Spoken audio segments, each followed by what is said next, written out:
It's Bing Crosby and White Christmas with Tad here. Now, this guy got a lot more than he bargained for with his holiday decorations. He got an inflatable Grinch for his front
should probably go to bed. Before I question my decision, is it love? I know it isn't. Now I'm all up in my head again. 'Cause I know I don't have the self-control to walk away if you're walking.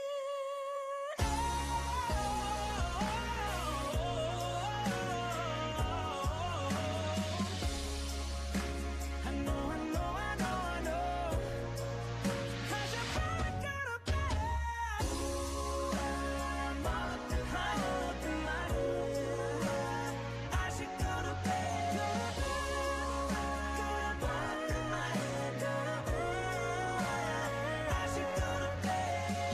In a crowd of strangers and lovers, someone told me that you were coming, so I should probably go to bed. A broadcast service of King Sullivan Radio. I love music. It's on the radio right now. Q92. KHPQ. Clinton. Yellow Jacket Basketball.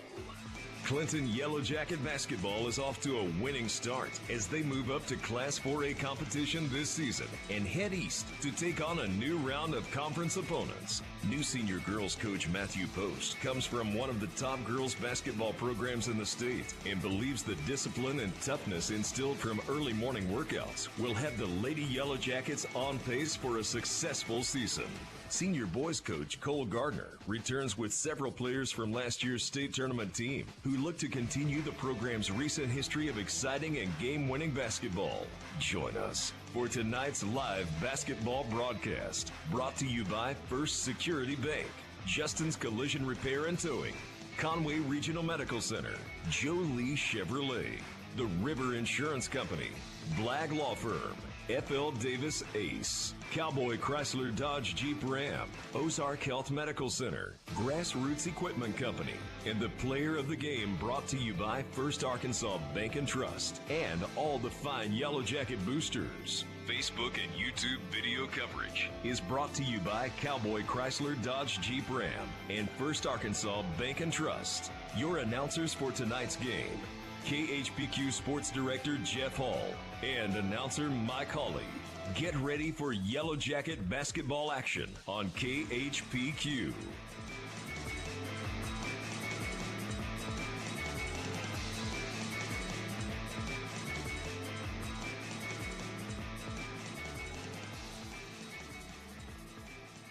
I'm Jeff Hall. Mike Hawley joins me.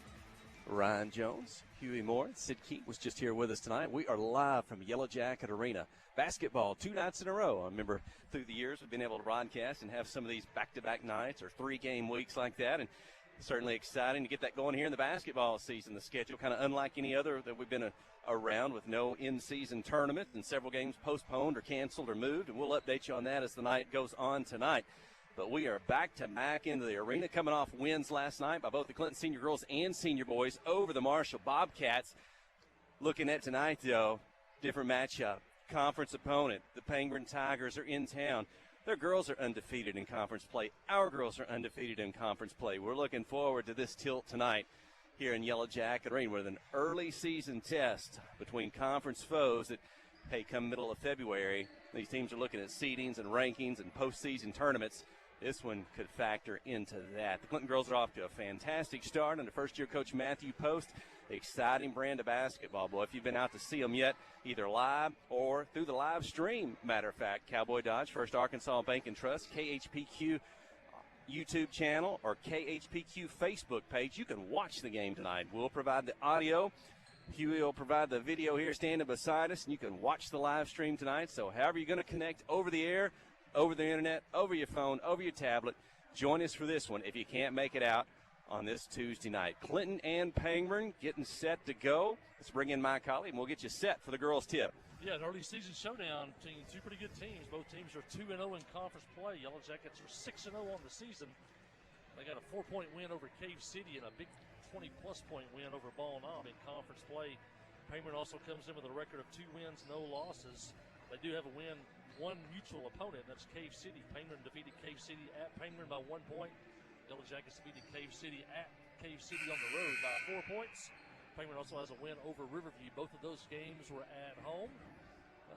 Penguin will be without a key player tonight, though, in Annika Bradley. She's been out for a while. They'll be without her tonight. Yellow Jackets pretty much at full strength, other than Madison Spear, the senior, who is out for the year with an injury. Yellow Jackets coming off a big win last night over Marshall by a score of 57-21. Everybody got in the game last night. Everybody scored. Fresh legs, though, is with the back-to-back games. So a lot of players got in the ball game tonight. Penguin was off last night, and they'll play tonight. Their key player will be Riley Huggins, outstanding player for Penguin. That'll be their key player here. I think depth will be probably a problem for Penguin, and advantage for Clinton is Penguin will not go very deep. The Yellow Jackets will probably play at least 10 players tonight, if not more, as they will press. I want to see as the game goes on, if it goes as we think it will, the Lady Yellow Jackets will probably try to wear them down as the game goes on. But it should be a good game between two very talented basketball teams and an early season showdown here in the month of December. Public address announcer Farron Rogers. And it looks like we will rise for a rendition of the national anthem. We'll mic it up and see if you can join with us here for our broadcast position. Stay with us.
And the national anthem here from Yellow Jacket Arena. Let's take a quick commercial break. When we get back, we'll be ready for the tip. You're listening to KHPQ in Clinton High School Sports. Life here wouldn't be the same without a sense of community. This is a wonderful place to live. The home of the Chuck Wagon Races, Greers Ferry Lake, and of course, Joe Lee Chevrolet. Joe Lee Chevrolet is famous for fairness, honesty, and square dealing. Now for 4 generations. Sure, you can buy a new Chevrolet car, truck, any other place, but this isn't anywhere. This is home. They invite you to come on down to Joe Lee Chevrolet, where they have large rebates and incentives plus low interest rates. Joe Lee Chevrolet, Highway 65 South in Clinton. The all-new Cowboy Chrysler Dodge Jeep Ram in Clinton is gearing up for football season. Yep, we've got a huge lineup of Rams that are sure to fit all of your tailgating needs.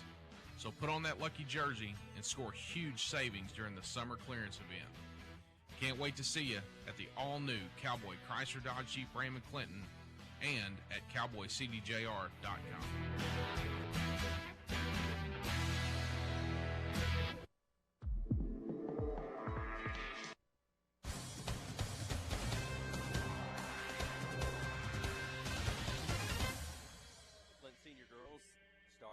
Being introduced as we speak. Looks like it'll be Lacey Bell McJunkins, Haven Stolzfus, Reese McDonald, Alexa Buher, and Kylie Laster. A mix of old and young. A couple of seniors there with Stolzfus and McJunkins. And a couple of sophomores with Reese McDonald, Kylie Laster, throwing in junior, Alexa Buher. We talked about it last night. Coach Matthew Post, he has a mix of players to get in. Everybody played last night, and he's got a good combination of players he can put out on the floor, and they're going to need that up-tempo style that they play up and down the floor with pressure defense. Boy, they got off to a fast start against Marshall. Was it 30-4 at one point in that ball game, first quarter? So we'll see how they do here. Kylie Laster jumps center. It's tipped into the backcourt and chased down by Alexa Buher. She'll toss it across to the sophomore Reese McDonald. Reese had a good night last night. Was it 8 or 9 points? I'd have to check my numbers from last night. Lacey Bell McJunkins, she may have been the leading scorer last night. I think she had 9. Haven Stolzfus, her first three-point attempt, it won't go. She had 3 points last night, 1 3-pointer. Reese McDonald for 3. It's up and in. And the sophomore gets them going early. 3-point lead, quickly jump to the press, and it's a steal. McDonald to McJunkins, misses the shot. May have been blocked, went into a Tiger. Up the floor quickly, Pangburn down. Laster trying to get back to the defend, can't catch up, and 2 points for the Tigers. That was good side, though. The Yellow Jackets score from the outside, get into the press, and immediately get a turnover. So now that's what you're looking to see. They didn't convert it, but they did get the turnover. Oh, McJunkins on the left side. They'll take it away from her. She steps forward a little bit on the dribble towards the defender. The defender reached out and took that ball away. Quick down the floor, left side from the corner. 3-point attempt is up. It won't go. High off the rim. The backboard comes down. Rebounded, put back up by Kaylee Barnett. She's got a quick 4 points for the Tigers. They've got their first lead at 4-3. Going the other way, Laster swings it over to McJunkins on the left side. Behind the 3-point line, she'll toss it back. They'll work it back to the middle of the floor. Alexa Buher. Yeah, Barnett, good player for Penguin on the inside, along with Huggins out on the perimeter. Ball move. McDonald's going to drive, pull up in front of the defender, put it off the glass a little hard. Laster with the rebound. Her shot won't go off the back of the rim. Trying to save it is McDonald. And as she tried to save the ball, they'll say a Tiger gave her a little push there on the baseline. That's the first foul of the ball game. It'll keep the ball with the Yellow Jackets. They'll inbound from the baseline just behind their basket. The senior Lacey Bell McJunkins to inbound. Buher behind the 3-point line, quickly back to McJunkins. She'll dribble up, left-handed pass, pushes it all the way across the floor to Stolzfus, but the defense there. Pangburn in his zone defense around the perimeter. Move well, shift left to right. Yeah, using a couple of defenders inside on Kylie Lassiter down there, both front and back. So Tigers have to hit a few shots from the outside, try to loosen up that zone defense by Pangburn. Quick ball movement by the Yellow Jackets, high post McJunkins. She's inside in traffic, left hand off the glass, good. Lacey Bell McJunkins, she's not the tallest player on the Clinton team, but she caught it inside. She's got that left hand too, so if you're not expecting that as a defender, she can get it up and get it off the glass.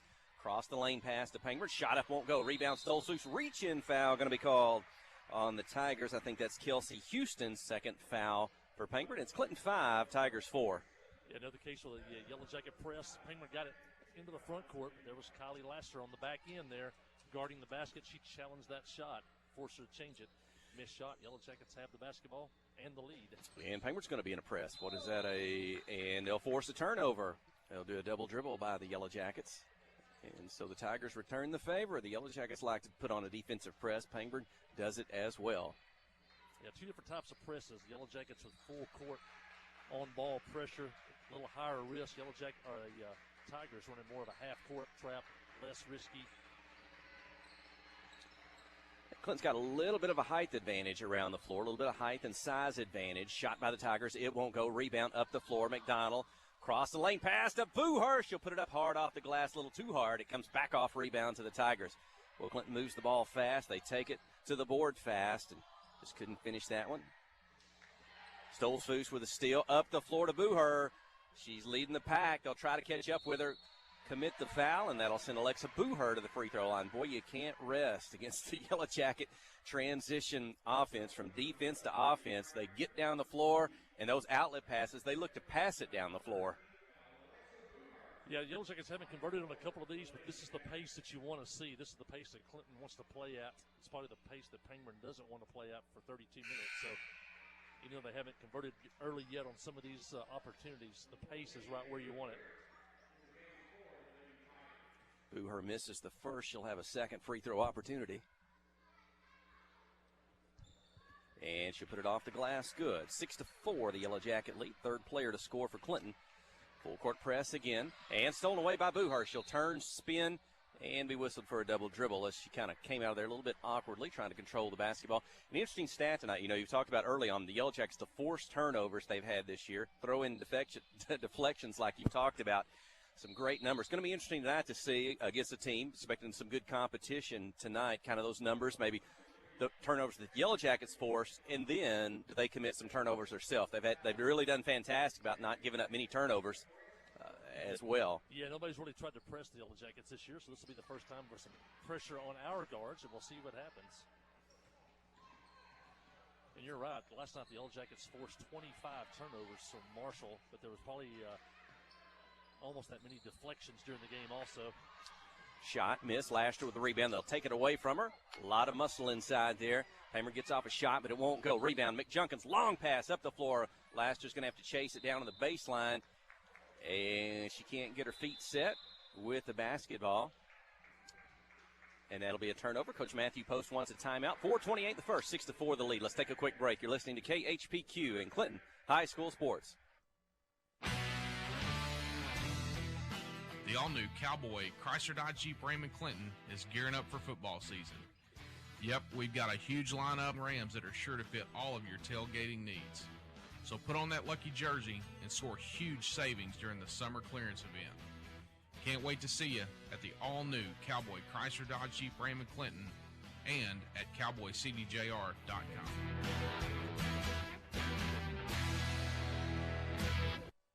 The Blagg Law Firm is a proud supporter of Clinton High School Yellow Jacket sports. When you need an attorney, call the Blagg Law Firm. Whether it's an injury accident, criminal defense, DWI, family dispute, or Social Security disability, Ralph Blagg believes in equal justice for all.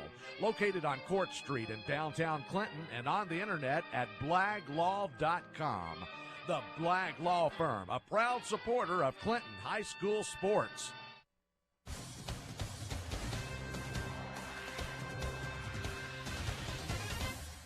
Tigers with the basketball. Just over 4 minutes remaining, and stolen away. The ball got in the air. McJunkins comes up with it. Lacey Bell, quick pass into the corner. McDonald to Booher, and back behind the three-point line. Long diagonal pass. Stolzfus inside, kick out to McDonald. She's open for a three, and it's good. It's her second three-point field goal of the night. Again, just fantastic passing by the Yellow Jackets. Quick, they find the open player against good defense. They moved it so quick that McDonald had time out there to knock down the three. Oh, and a nice two-pointer by the Tigers just inside the free throw line, and that was by number 10, Billy Huggins. Yeah, Kylie Huggins on the play. Kylie Huggins. Yep. Hey, by the way, man. Kylie Huggins is distant relatives to Huggins up here in Van Buren County, so I talked to her mom and dad before about that. Taylor Huggins 9 to 6. Here with us. Substitutions on the floor for the Tigers.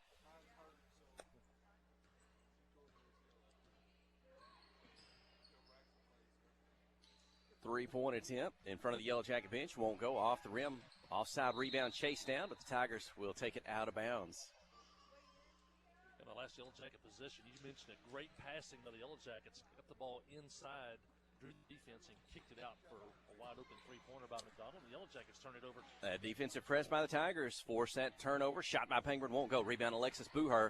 They'll try to double-team her quick. She'll get it to Reese McDonald. She'll spin up the floor. Katie McJunkins in the ballgame now. She'll drive fast into the lane. Laster pass hard in traffic. Ball gets loose. Players on the floor. They'll get tied up.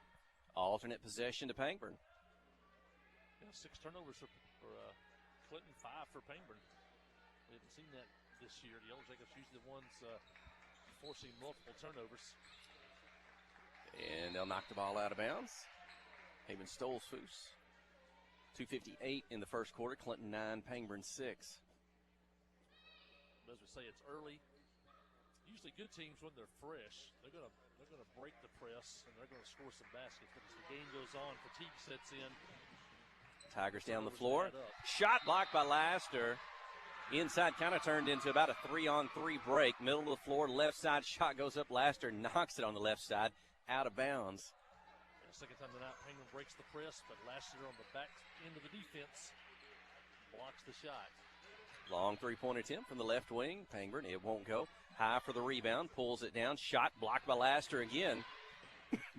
McDonald up the floor. Pass ahead to Katie McJunkins. Got a defender on her hip. She'll get the shot. It won't go, but she's fouled. And that'll send McJunkins to the free throw line.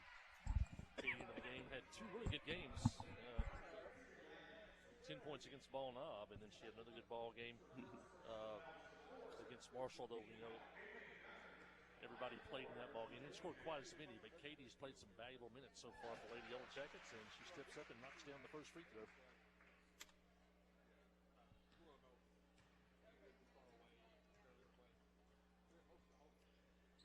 And her second attempt is good as well. So 2 points for Katie McJunkins, 2 points for Lacey Bell McJunkins.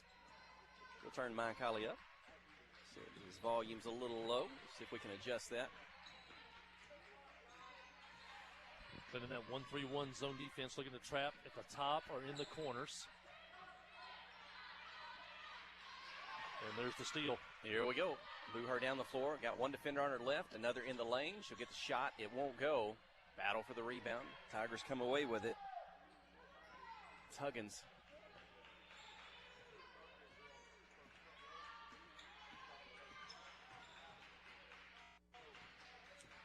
Driving the lane, split two defenders, right side, cross the lane pass too high, and that's going to sail out of bounds. So Pangburn trying to be unselfish, pass the ball as well.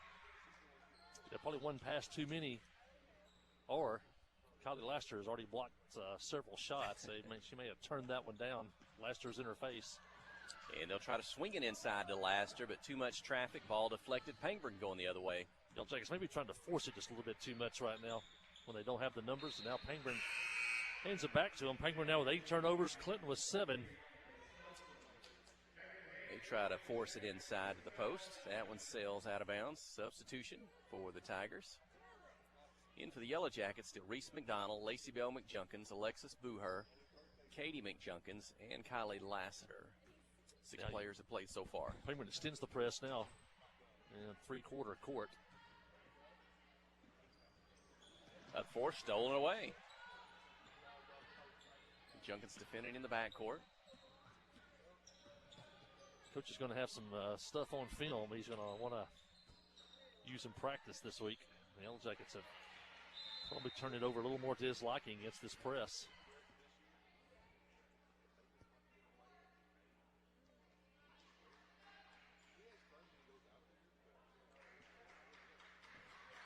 Deep in the corner now. Past the end of the Yellow Jacket bench, Tigers inbound it. They'll swing it to the top. Ball's deflected in the air on the pass tip. Laster comes up with it. Up the floor to Reese McDonald. Going to be a 3-on-1. Cross the lane pass to Booher. The trailer, it's Katie McDonald. They'll steal it away. Kind of got in tight there with the players. And Tigers able to take it away down low. Yeah, pass behind there. Really slowed down the 3-on-1 fast break. Had to stop, catch it, allow Pangburn to get back on defense. 11-6. Yellow Jackets lead. 3-point attempt won't go. Rebound tipped out of bounds. Laster was high on that one. Maybe she was the last one to touch it. Inbound the ball quickly. Post back outside. Quick ball movement by the Tigers. 3-point attempt is up. It won't go. Rebound Lacey Bell McJunkins. She'll turn, keep it herself. Push it down the floor left side. Defender on her right hip. Pull up outside the lane, stop. Hand it off to her sister Katie McJunkins. And on the dribble, it's going to lose control. It goes out of bounds, and it'll go to the Tigers. We're just a little out of sync right now to keep trying to force it everything to the basket. They haven't run maybe a half-court offense much here in the first quarter. 2-point attempt. She may have traveled, or there may have been a foul. I think fouled on the play. Number 23. I'm not sure her name. Annika Shelton, or Shelton. Free throw line. And she'll get the first free throw.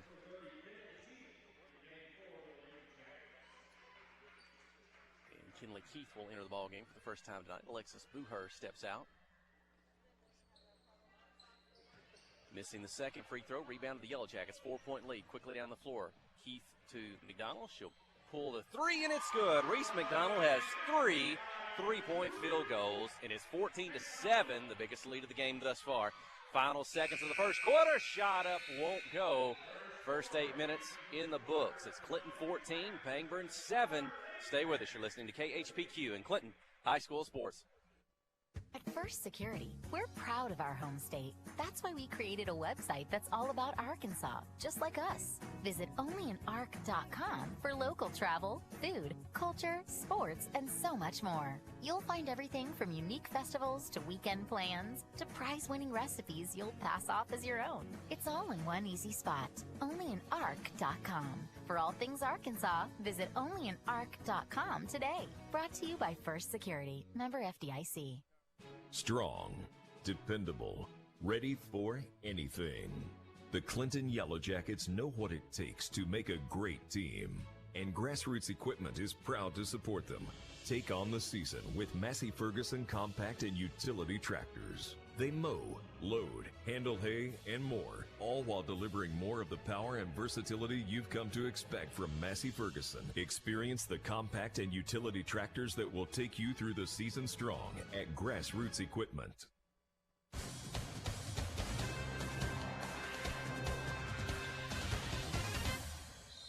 Here we go, second quarter to get underway. Lacey Bell McJunkins, Reese McDonald, Katie McJunkins, Kylie Laster, and Kinley Keith. For Coach Matthew Post, assistant Tammy Johnson.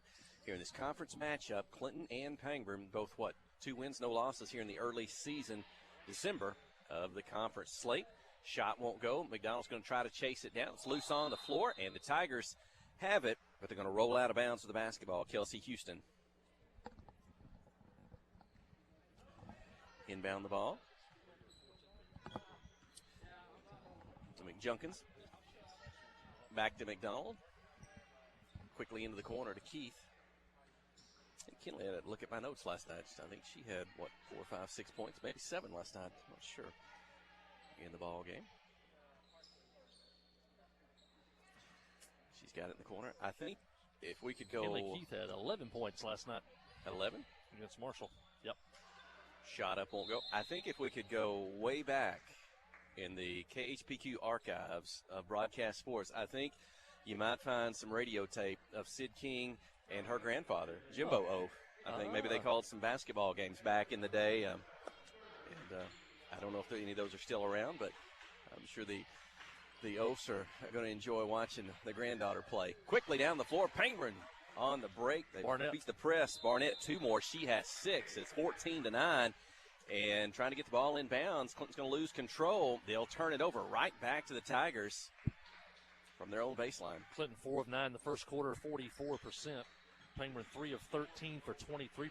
Yellow Jackets have turned the ball over 11 times. Pangburn 9.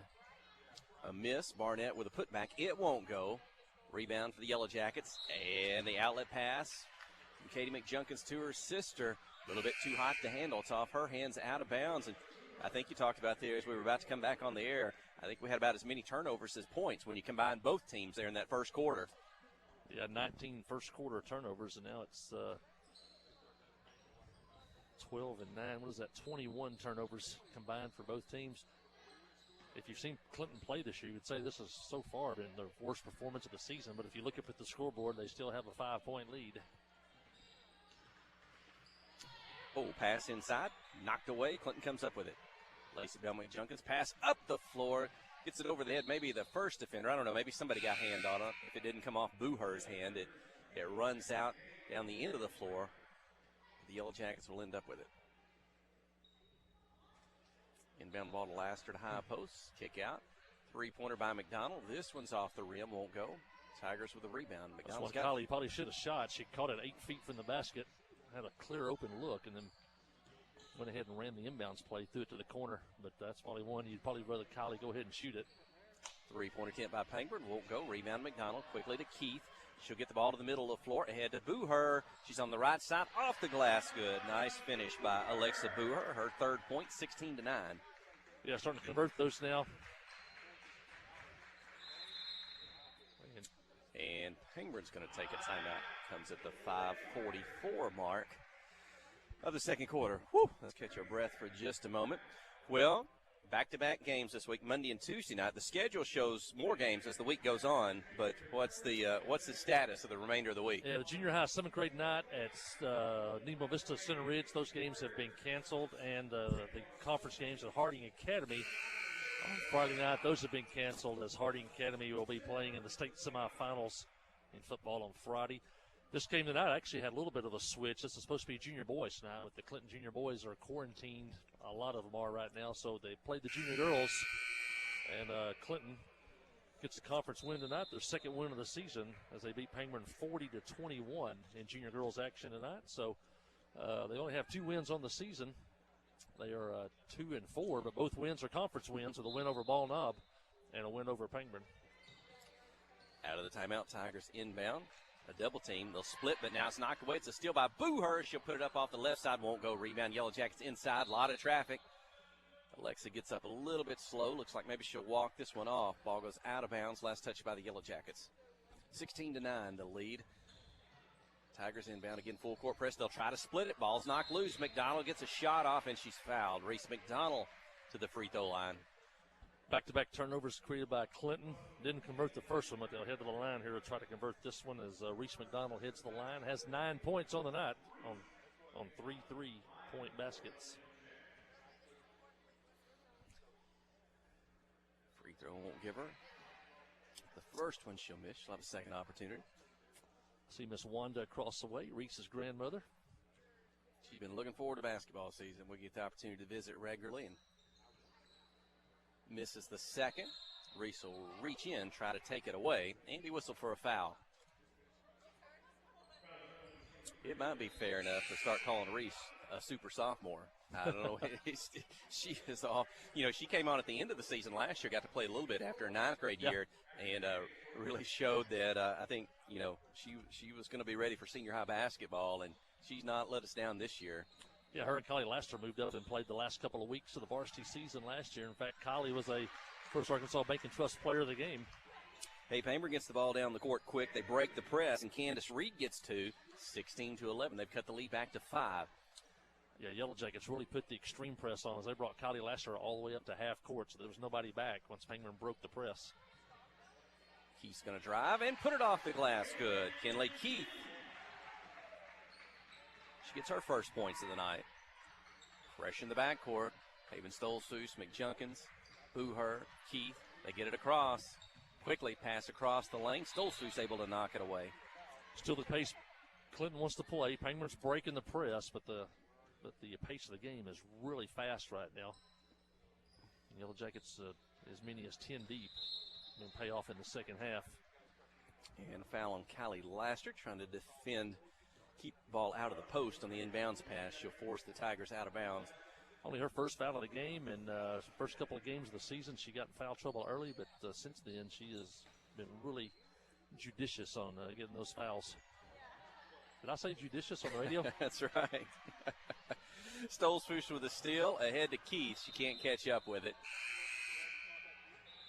Turn it over. The lead's still 18-11. So the lead has gone to 5 to 7, back and forth. Penguins not got it. I don't know if they got it to 4 at one point, close, but Clinton not able to pull away. At 14-7 into the quarter, each team's with 4 points here in the second quarter. Sydney Standridge in. She'll play that middle spot that Kylie Lassiter had. Good ball movement by Pangburn. 2 points at the post. Got the ball into the corner and then had a high post sliding to the basket, hit her at the block, and Sydney was behind her, and she scored there. Mary Lee Phillips. And Clinton with a turnover. The Yellow Jackets down with 15 turnovers in the game. Going to drive the floor, take it all the way, get a shot off. May have been behind the backboard by the time they got there. It was defended by Stolzfus. They'll say it went off her hands out of bounds. Katie McJunkins returns, and Kinley Keith will go back to the bench. Used to be an old basketball saying pressing teams don't like to be pressed, and here in the first half, that's kind of what it looks like here. Shot from the baseline won't go. Tigers with a rebound in the lane. 18-13, 3:49 to go in the second quarter. Pass inside. 2 players there to defend. Keep it out of the post. Sydney Standridge and Haven Stolzfus. Yeah, good defense that time. Stolzfus on that bottom defender. She comes over and plays backside defense, and then Standridge slides down from the top and fronts the low post, and Yellow Jackets knock it out of bounds. Jackets done a pretty good job on Huggins as she pulls up and shoots that 3. She hasn't scored much tonight. She's a good player. Her defender, Katie McJunkins, turns, and she'll get the long rebound. Head to her sister, Lacey Bell. Barnett back in the game now for for Pangburn. She's got 6 points on the night for the Tigers and plays really good on the inside. Booher's going to take it inside. Shot blocked into the hands of another Tiger. 18-13. Lead is 5. Pangburn across midcourt on the right side, just in front of the Yellow Jacket bench. Oh, quick ball movement. High-low pass, and inside for the score is Phillips. 18-15. Closest the Tigers have been in a while. We got a 3-point ball game. That was classic high-low post offense. Usually if a high post player gets the ball against the zone defense, that low post is going to be open. And that's what happened there. But you got to, as a high post, you got to be able to, turn and look and anticipate that low post being open.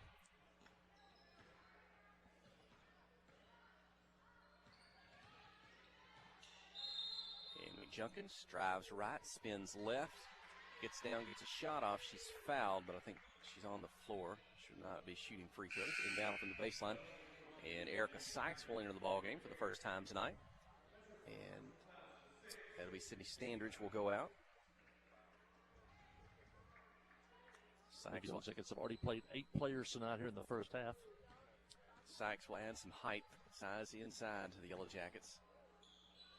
3-point attempt, Stolzfus won't go. Sykes for the rebound, and she'll toss it back out of the lane to her teammate, Booher. They'll swing it back around behind the 3-point line. 3-point shot up by Katie McJunkins. Up and in. She has 5 points, 21-15. Steal, McJunkins has it. She's in the lane. She's going to drive left side, put it off the glass, good. So 5 quick points by Katie McJunkins, 23-15. I believe that's the biggest lead. Another steal. The defensive press, the players are tied up, and it's an alternate possession to Pangburn. Yeah, that's just how quick it can happen. We've been kind of dragging along here, and all of a sudden, bam, knocked down a 3, steal. And so it can happen quickly for the Lady Yellow Jackets. They score once, they may score 3 baskets in a row.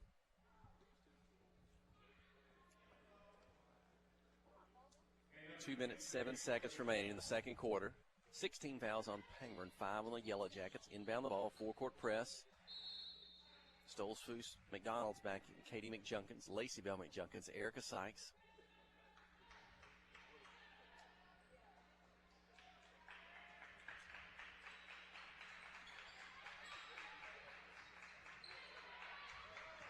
Middle of the floor, down the right side, could be a 2-on-1. They play it fast, and Sykes deflects the ball, and they'll force a steal. Pass picked off by Katie McJunkins. She's got it down the floor left side. She's going to take it all the way. Defender on her hip. This one won't go. And a rebound by the Tigers. Well, a nice play by Erica Sykes down here. She created all that by getting her hand on the basketball. And the Yellow Jackets pick it up. Now they're going to foul. I believe that would be the 16th foul. So still no free throws for Pangburn. That goes against Lacey Bell McJunkins.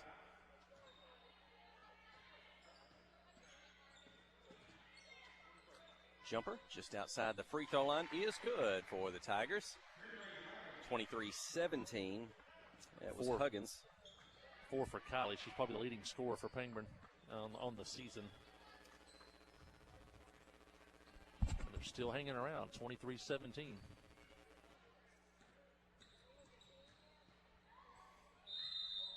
And they'll whistle a travel on the Yellow Jackets. Not sure about that one. Looked like the ball was knocked away. That takes everything off if a defender touches the basketball, but they call Lacey Bell for a travel. The Yellow Jackets now with 16 first half turnovers. And Lacey Bell going to whistle for a foul. She came up to defend on the press, made some body contact. It looks like maybe she'll come out and get a breather. I think that's going to be Katie Deckelman will enter the ball game with 1 minute, 10 seconds remaining in the second quarter. 16 turnovers now for each team. Macy Landis, the line for Pangburn, a senior.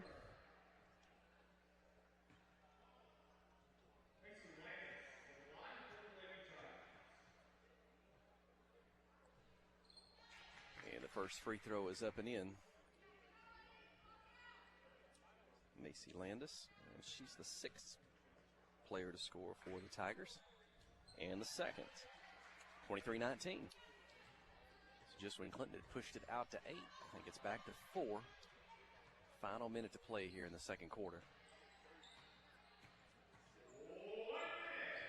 I think tonight it's just been a case of we've not done a very good job of finishing after all these 16 turnovers we created.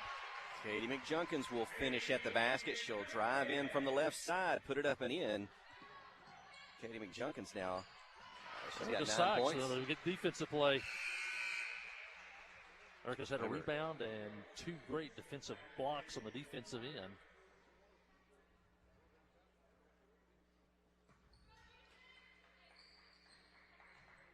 .43 seconds. Tigers inbound the ball just below our broadcast position. Turn on the right side, put it off the glass. Shot's hard to defend when you kind of swing out and get it up. Barnett again. She's a good inside player, a little bit undersized. So that time she got the ball away from the defender, got herself a little bit of space, and hit that shot off the glass. Nice play. Inside, Sykes' first shot won't go. She gets a rebound. Second shot, can't get it to fall. And a rebound to the Tigers, 25-21. Hey, they got a chance to get back to a one-possession ball game. 10 seconds to go. Across midcourt should be the final shot. Defending is Katie Deckelman. 5 seconds behind the three-point line. Toss inside, knocked away. Booher's got it. The horn sounds, and the Tigers won't get off a final shot, but they've cut the Yellow Jacket lead to 4. It'll be 25-21. Well, they called something. The Yellow Jackets, that was the 17th foul on Payburn, so Alexa Booher will walk the lane to the floor, shoot a couple of free throws, or at least one free throw. So Clinton picked off, deflected the ball there in the final couple seconds. I think it ended up in the hands of Booher. It didn't look like there was time to much do it, kind of 3/4 of the floor almost away from the basket. But it must have been a reach-in foul with just enough contact that will earn Booher 1 of 2 from the free throw line. 4 points in the first half. And your first half margin will be 5. It's Clinton 26, Payburn 21. We'll step away from the mic here just a moment. Stay with us. You're listening to KHPQ and Clinton High School Sports.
Anybody. There's nothing like the individual care that you get here.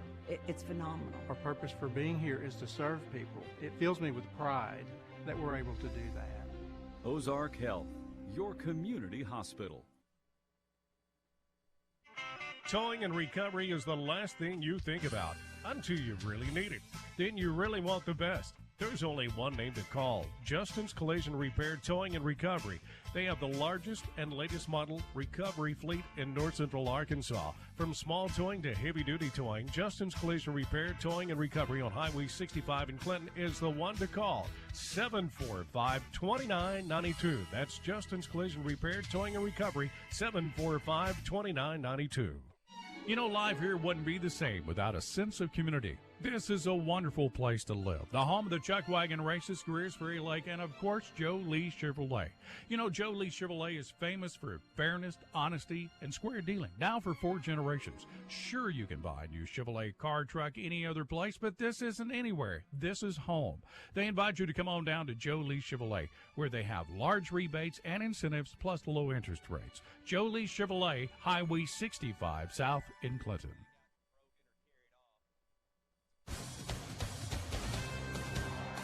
Looking at some individual scoring for the Yellow Jackets, I had Lacey Bell McJunkins with 2.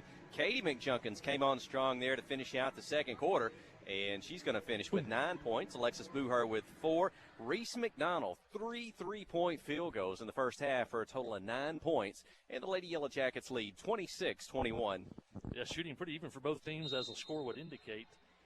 Clinton 7 of 26 in the first half, only 27% shooting. Pangburn 7 of 23, that's 30%. Both teams pretty much identical in the shooting, pretty much identical in the turnovers too. As Pangburn has 17, Clinton has 16 here at the half, and Clinton just turned it over. Now both teams have 17 turnovers on the ball game. 5 on the floor for Yellow Jackets: Alexa Booher, Lacey Bell McJunkins, Kylie Laster, Haven Stolzfus, and Reese McDonald.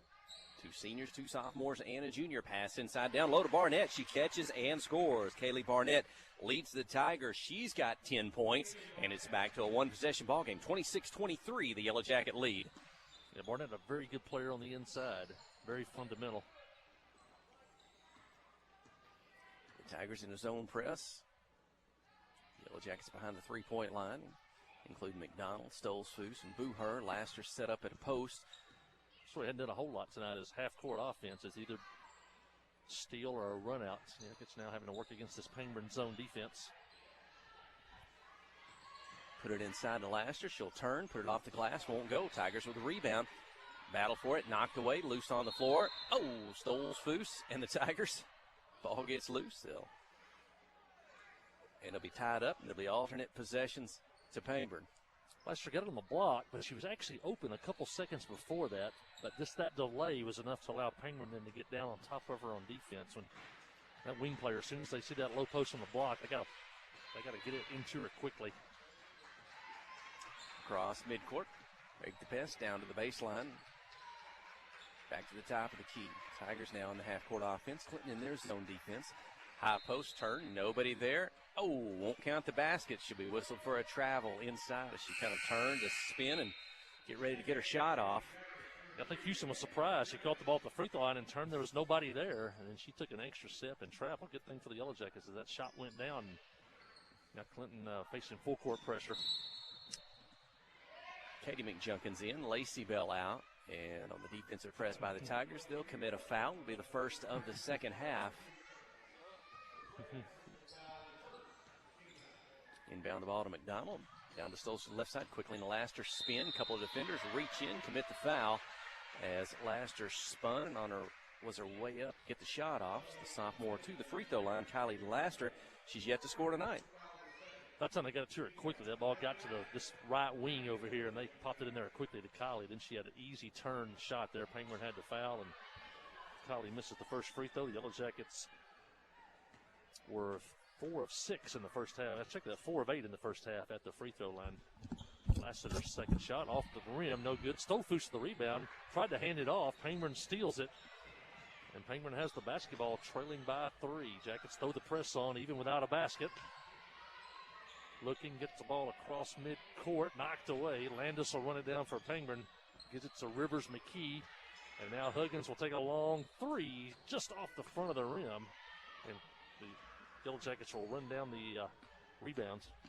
5:55 left in the third quarter. Jackets lead 26-23. Jackets 6-0 in the season, but this is by far the toughest challenge of the year. Shot block. Picked up by Stolfus. Gets it to Booher. Her shot's good, and the Yellow Jackets needed that one as Booher knocks down the three. Alexa with 7 points on the night. And I think the whistle blown. I think we're going to have maybe a delay of game penalty as the Yellow Jackets touched the ball after it went through the rim. And that'll be a warning the first time. It would be a technical foul if it happens again. Full court pressure by the Tigers. And no, almost threw it away. Stufus knocked it out of bounds. It'll stay with the Tigers in front of the Clinton bench. 5:35 to go in the third quarter. 29-23 is the lead.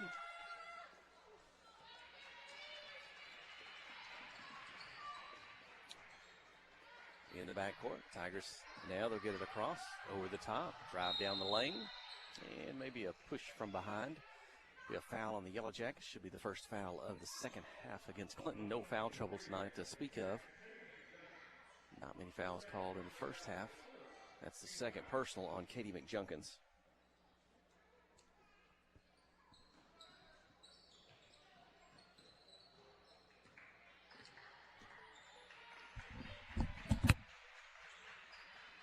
Penguin with the basketball, trailing by 6.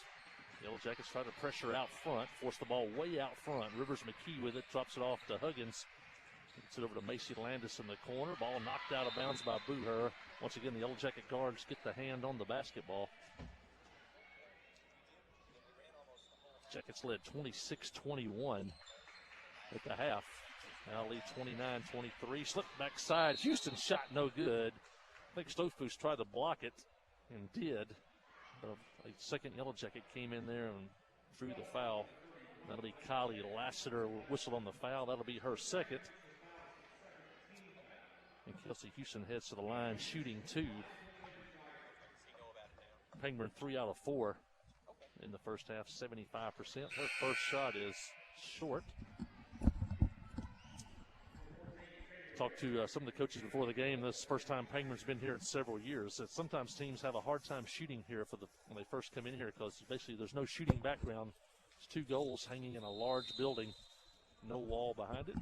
And this time Houston steps over the free throw line. That'll whistle that one off, and Yellow Jackets have the ball and a 6-point lead.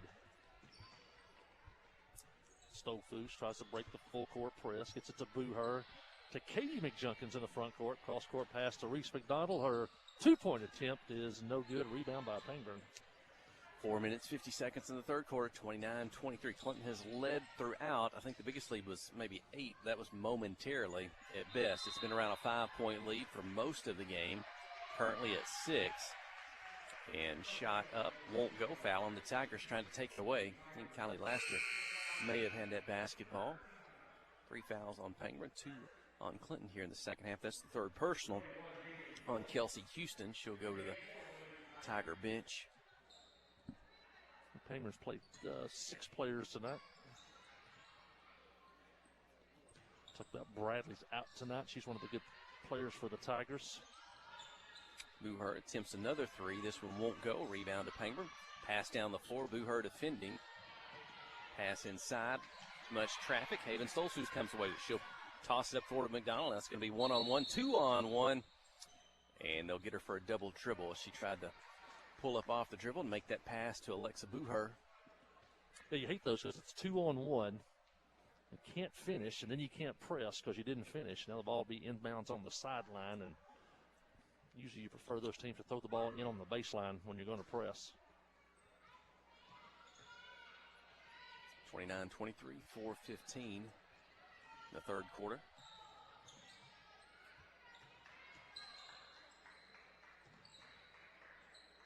Four sophomores on the court for Clinton, along with senior Haven Stolfus. And here comes Erica Sykes. She'll chip in. That may be Lassiter's third foul. That's a key foul here. On the Sykes checks in. Sykes played some good minutes in that second quarter.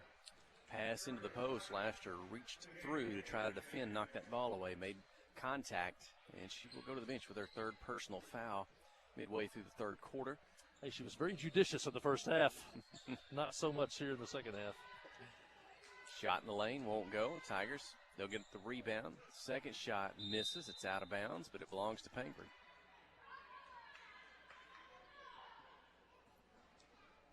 Small crowd here tonight. It's a Tuesday night. Of course, there's a lot of students out of school right now, and so maybe holding the crowd down tonight. 3-point field goal by the Tigers. That goes to Macy Landis. I believe that's the first three of the night for Pangburn. They've cut the lead to 3, 29-26. A turnover by the Yellow Jackets as they try to get it quickly down the floor. It's going to go out of bounds.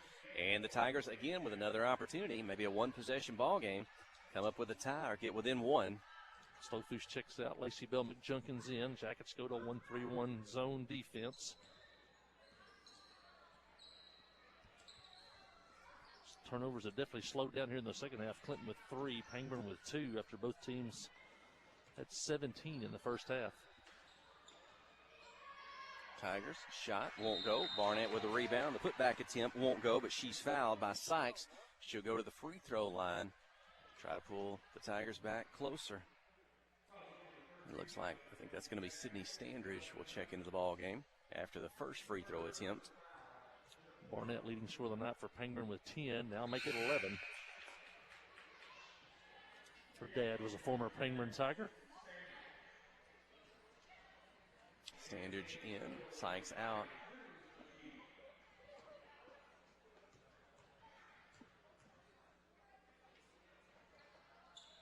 And Barnett gets the second to drop through as well. Her 12th point, 29-28. Closest this one's been since the start tonight. It's a 1-point contest. Just over 3 minutes to go in the third quarter. Booher, McDonald, Lacey Bell McJunkins, Katie McJunkins, and Sydney Standridge in the ball game. Bounce pass low to Standridge on the post, and she can't control it. It's going to get out of bounds on her. Turnover. Pangburn's got a chance to take the lead. It looks like it's just can't get any type of rhythm tonight. They just feel uncomfortable out there playing. But a travel on the Tigers trying to beat the press. Man, how about that concession stand food, Mike Holly? I think you mentioned last night on the radio some of the options. Barbecue nachos. Taylor Huggins has just walked up with a basket of barbecue nachos and a pretzel with some cheese sauce. Well, you can eat well here at the Hive at Yellow Jacket Arena. Hey, there's no better concession stand in Arkansas high school sports than Angela Bradford's concession stand. You can go from hamburger to barbecue, from a hot dog to onion rings, a walking taco, smoked barbecue nachos. Where can you get that anywhere? Chicken strips, French fries. And I'm told if they'll get enough requests, there might be catfish on Friday nights. Yep. So we don't have a game this Friday night, but let's look ahead and see if we can make that happen. It's definitely the Angela Bradford Challenge. Text her, Facebook her, go to the concession stand, tell her you want fish. Well, still a 1-point ball game here as the teams have traded possessions. Now it's Pangburn on their end of the floor. Again, they got a chance to take a lead, 2:21 here in the third quarter, 29-28, Clinton in front. Drop it inside to Barnett, and she puts the Tigers on top. Her 14th point, Kaylee Barnett. Trying to remember if they had a lead. Was it 4-3 in this one? Clinton, I think, led 4-3. I don't know if the Tigers have led, but they do now at 30-29. Yeah, that play was made by Huggins. She's not scoring like she normally does tonight, but she's doing other things. That time she put the ball on the floor, beat a Yellow Jacket defender, drew a second defender, and then dropped it off to Barnett for an easy layup. So Huggins may not be scoring much right now, but she's doing other things for Pangburn. Booher, McDonald on the left side to Katie McJunkins. Just outside the lane on the left. Shot won't go. Rebound Barnett. She'll get the outlet pass. It's down the left side. Yep. Macy Landis with it inside. Hand it to Barnett, and she'll put it off the glass. Good. So it's been Kaylee Barnett in the third quarter that put the Tigers on top. 32-29 and a steal. They get it right back. We're kind of getting the dose of what Clinton's been handing out to their opponents so far this year. And they'll knock down the three-point field goal. Macy Landis, her second of the ball game. She's got the only two for Pangburn. And suddenly it's 35-29. Tigers leading the Yellow Jackets pass to Standridge, and she'll make a nice move inside. Gets around the defender, kind of scoops it up with her right hand. And she'll get Clinton back to within 4 at 35-31. Boy, the Yellow Jackets needed that desperately. Pangburn had hit 3 of their last 4 shots. 2 of them were three-pointers, and took their biggest lead of the night. And the Yellow Jackets definitely needed Standridge to answer there, and now looking maybe to try to pick up a steal. Standridge only a sophomore for the Yellow Jackets. Pass inside, down low. Good move on the press. Barnett got behind the defender. They dumped it to her. 37-31. Pangburn's not wilting. We thought that maybe playing 10 players might wear them down. So far, so good for Pangburn. And McDonald will get the three-point shot off. She's fouled, kind of coming up from behind her. Thought she might get that one to go and have a chance at a 4-point play. Misses the shot, but she's got 3 free throws upcoming. Reese McDonald got the Yellow Jackets off to going in the first half with 9 points, 3 3-point field goals. And this will be her first free throw made of the night. 10 points now, double figures.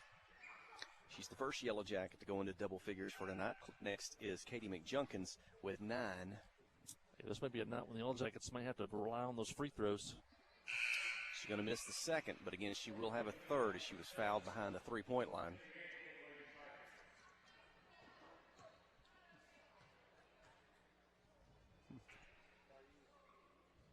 Shot up, and it's good.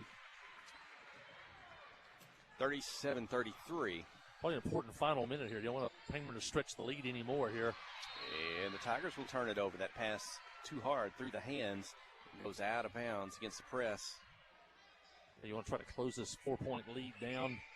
Yellow Jackets have the ball first to start the fourth quarter. Pass to McJunkins, creates a 2-on-1. Quickly over to Standridge, and her shot is off the glass. Good. A great pass on that one. The Jackets cut it to 2. And a steal that deflected from McDonald McJunkins. She's got a 1-on-1 from the left side. Might have been partially blocked. It's a miss. Coming in to take the ball away. Foul called. That may go against Lacey Bell with 21 seconds remaining. 37-35. Well, we hate that one. That's kind of been the story of the night so far. When we do get a steal, we're not finishing enough to keep the heat on that time. You hit that layup and you jump right back into the press. Instead, the Yellow Jackets miss, draw a foul, and Pangburn gets to set up a press offense. To inbound the ball, they do. Quickly, up the floor, middle of the floor, across midcourt. McDonald defending.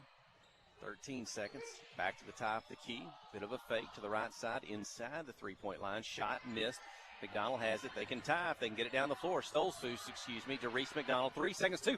Ahead to Katie McJunkins. Off the glass. It won't go. Had a chance, but the third quarter is going to come to an end with the Tigers in front. 37-35. Looks like we got an exciting fourth quarter coming up when we return. You're listening to KHPQ in Clinton High School Sports. Friday night at the stadium is not the time to worry about your finances. Let First Arkansas Bank and Trust ease your mind with their mobile banking capabilities. You can check your balance, transfer funds between accounts, and even find the nearest ATM for dinner after a road game. The free mobile app is available on the iTunes Store and Android Market. You can cheer loud and proud for the Yellow Jackets because First Arkansas Bank and Trust has you covered. See a branch for more details. Equal housing lender, member FDIC. We have partnered with Carti to bring world-class cancer treatment to Van Buren County. Some chemos are between 1 to 2 hours to 8 hours. So when patient is sick, diagnosed with a cancer, traveling to Little Rock, that's a pretty long day for sick people. Back in the old days, you had to get on the interstate, go to Conway or go to Little Rock to get your chemo treatments. My mom, for a year and a half, was able to take them right here in Clinton, Arkansas. Big peace of mind for my mom. Ozark Health, your community hospital.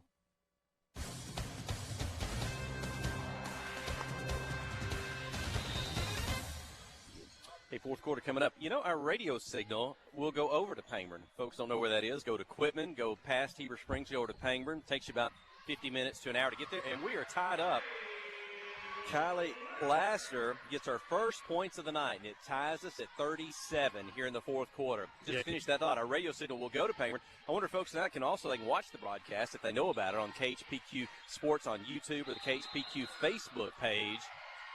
We should tell some of our relatives here, hey, call over there. Tell them to get on the game. We got an exciting fourth quarter coming up. You can watch it. You can listen to it. But don't miss out here this final 8 minutes. 37-37, Booher, Katie McJunkins, Haven Stolzfus, Reese McDonald, Kylie Laster. Clinton led the entirety of the ball game until late in the third quarter. Pangburn took the lead. Clinton rallied back. They've tied it at 37. Jumper from Reese McDonald. It won't go. Rebound inside Lassiter. And the shot was blocked out of bounds. Wow. Well, they'll say tied up. So both players, offense, defense, had their ball on the hand at the same time, and it belongs to Pangburn. That's a tough call there. I'm not sure there's some body contact in there also low. But poetic justice as the Yellow Jackets get it right back. Reese McDonald comes in to knock the ball away, and they'll say it went off the hands of a Tiger, out of bounds.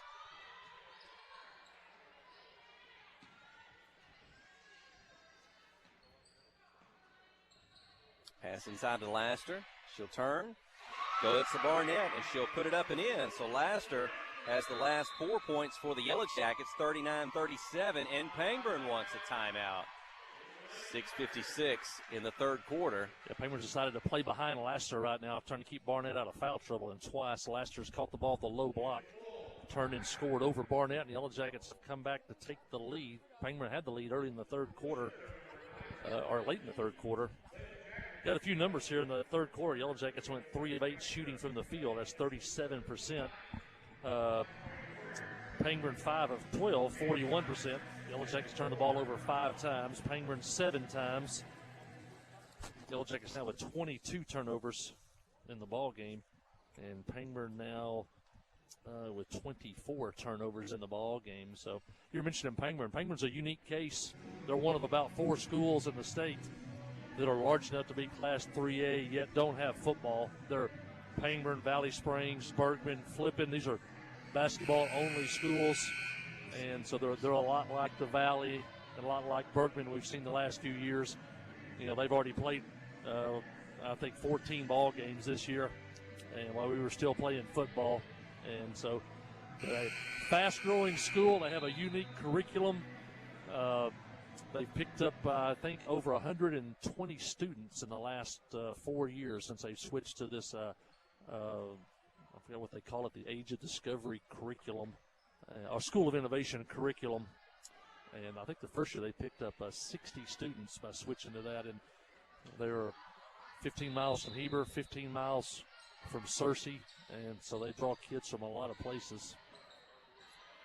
Tigers inbound the ball, double team. Clinton's going to force another turnover. Reese McDonald chases it down. A 2-point lead, 6:49 in the fourth.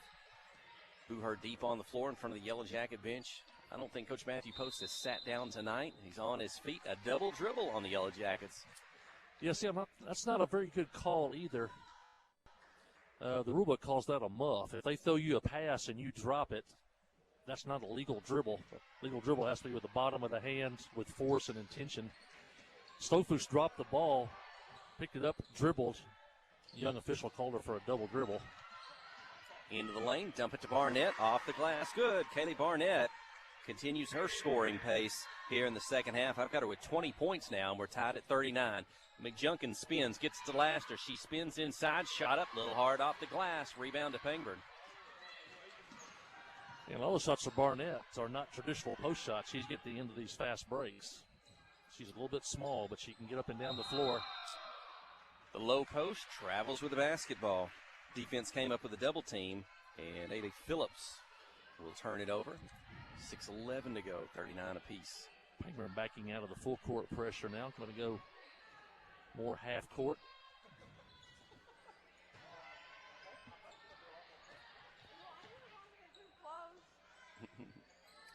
Inside to Laster, they got a double team. They'll go high, try to take the ball away, and they'll whistle for a travel. She's trying to get a little position, maybe back towards the basket. She had 2 players over the top of her trying to come away with the basketball, and they'll force her into a turnover. Yes, the Those last couple of trips down, they only played backside defense. That time they dropped the defender on top of Kylie. Last time she was double teamed. Up the floor, Tigers.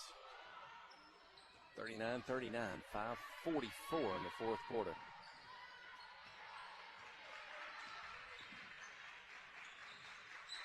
Dump it down low to Barnett. Laster defending, spins around her, gets the shot up and in. Boy, she's good around the basket. She's dropping them here in the second half. 41-39, yeah, she's 22 been points. able to fade away and create a little bit of space, and that's what she did again right there. Stolzfus for three. Haven Stolzfus, that's her first points of the night. 42-41, very timely. She had 3 last night. She's got 3 so far tonight. I think the ball goes out of bounds on the press. Matthew Post kind of jumped out on the court. I think maybe he wanted that to be a Yellow Jacket basketball. Instead, we'll keep it with the Tigers. Up the floor, across midcourt.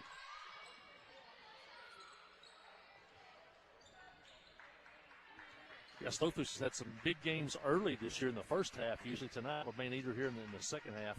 That's her first basket of the night. Inside, this one will get away as they try to get it in. To Phillips, it goes off her hands out of bounds.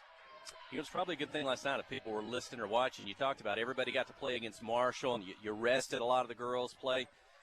They probably needed it tonight. They have had to play it to the end tonight and take everything they've got to time they finish up this one, 42-41. Junkins at the free throw line, inside the Lasker. A lot of traffic, and she draws a foul from behind.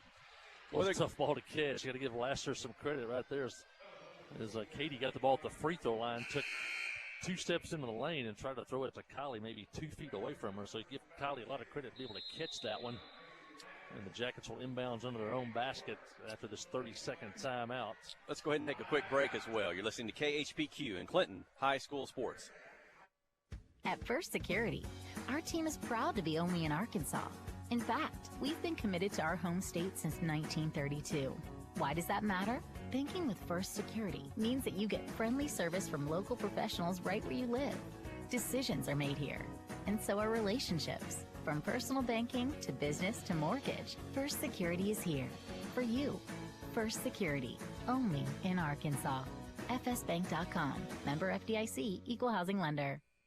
FL Davis Cash Lumber, your Ace Hardware store, is a proud sponsor of Clinton Yellow Jacket Sports. FL Davis Cash Lumber can help with your electrical, plumbing, paint, tools, hardware, and flooring needs. They're a full-service hardware store and lumber yard. FL Davis can provide you with everything you need for your residential or commercial projects. The knowledgeable staff is always on hand to answer your questions. Visit FL Davis Cash Lumber, your Ace Hardware store. Same place, now Ace.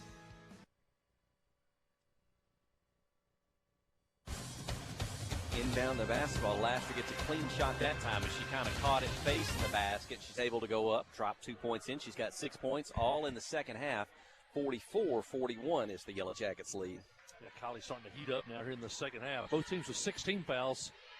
So the final 4:20 of this one's going to be who can shoot the best free throws. Ball gets loose. McDonald has it over to Booher on the right side. She'll get too deep in the lane behind the basket. Needs help. Tosses to Laster. She'll put it up. Good. Kylie Laster. 2 more. 8 points. 46-41. Up ahead to Barnett. Tries to get it to her teammate. Ball knocked loose. Reese McDonald comes up with it. She'll spin up the floor. Going to be 2-on-2. Booher beats the defender. Puts it off the glass. Good. And I don't know, could that be a sign of a little bit of fatigue maybe on that play as you had 2-on-2 and Booher is able to beat the defenders down the floor. Yeah, and Pangman's in for the first time. Barnett decides to get up the basketball. Ball knocked away and stolen. She's been scoring at the end of those fast breaks. And the Yellow Jackets now finally converted a couple of 3 in a row here. So now we've been kind of sputtering. We'll make a basket, get a steal, then miss a shot. You know, haven't been able to put those 1, 2, 3, 4 basket in a row things together, but they have now as they finally push the lead back out to 48-41 here. I was going to mention a unique coaching tonight. Matthew Post in his first year as a head coach, high school basketball. Christy Rowland, I think maybe somewhere around her 18th season, all at Pangburn. She played basketball at the University of Central Arkansas. And I think she maybe only a couple of teams in her career that haven't won 20-plus ball games. And a few years ago, she had a team in the state semifinals. So you got a young coach up on the rise and a veteran coach with a lot of success over the years. 3 minutes, 48 seconds to go in this one. 48-41. Clinton trailed by 2 to start the fourth quarter. They've had a good run here to regain the lead. Shot blocked by Laster into the hands of McDonald. Reese is going to turn, spin, get it up the floor. 2 on 3. She'll put it off the left side. Won't go. Laster with the follow, and she's fouled. She'll go to the free throw line. And a good job of following the play. She was in position to get that rebound and now have a chance to earn it from the free throw line. It's all Laster now. On the other end, she blocked a wide-open Pingler shot in the lane. That started the fast break. Reese missed the layup, but Kylie hustling down the floor, gets the rebound, goes to the line, even though she misses that first one. But, man, Kylie Laster has taken over this game here in the fourth quarter. Kylie, tremendous potential. And she gets the second one to fall. It's 49-41. She's got 9 points now. Continuing the full court press are the Yellow Jackets. And Pangburn will get it across. Quick pass. And Booher's going to try to pick it off on the left side. Her momentum will carry her into the Tiger. It'll be a foul. That'll be the 17th foul on the Yellow Jackets here in the second half. So a 1-on-1 opportunity for the Tigers going to the line. That'll be Macy Landis. Pangburn also with 17 fouls here in the second half. So both teams will be shooting free throws for the remainder of the contest. As Landis gets the first, she now has 8 points in the ballgame, 3 free throws, and 2 3-point field goals. I can't blame Alexa for that foul. As she was hustling, she was just a second late, so she would have had a steal there. But good hustle by Alexa. Free throw, no good. Rebound by Katie. 49-42. McDonald up the floor ahead. Tries to thread it between 2 defenders. It's knocked out of bounds as she was trying to get the ball to Booher. Yeah, it's a tough one to probably slide that one through the eye of a needle almost there, but Clinton will take it inbounds into their own basket. McDonald off the inbound 3-point field goal. Her 4th of the ball game. She got the ball inbounded out high to Laster, then she slipped over in the corner. Kylie hit her. She had room, had time, and knocks it down. 12 of the 15 points. Tigers quickly against the press. Phillips with 2, 52-44. Jackets with 15 points in the fourth quarter, 12 of those scored by sophomores.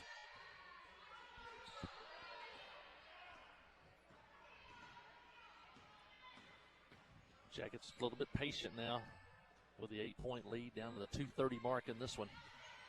Booher's going to drive, kind of scoop shot with her right hand. It's up and in. Alexis Booher, and she now has 11 points. Yeah, that's good. That may be showing a little bit of sign of fatigue that time because they did that shuffle handoff out on the perimeter, and Booher just blew by her defender all the way to the basket. No help for Pangburn on the backside. Jackets by 10, approaching the biggest lead of the game. And catching on the right side, all alone behind the defense, Phillips. She gets 2 more, 54-46. Be a little bit patient now with 2 minutes to go. The clock pretty much becomes the opponent now as much as Pangburn.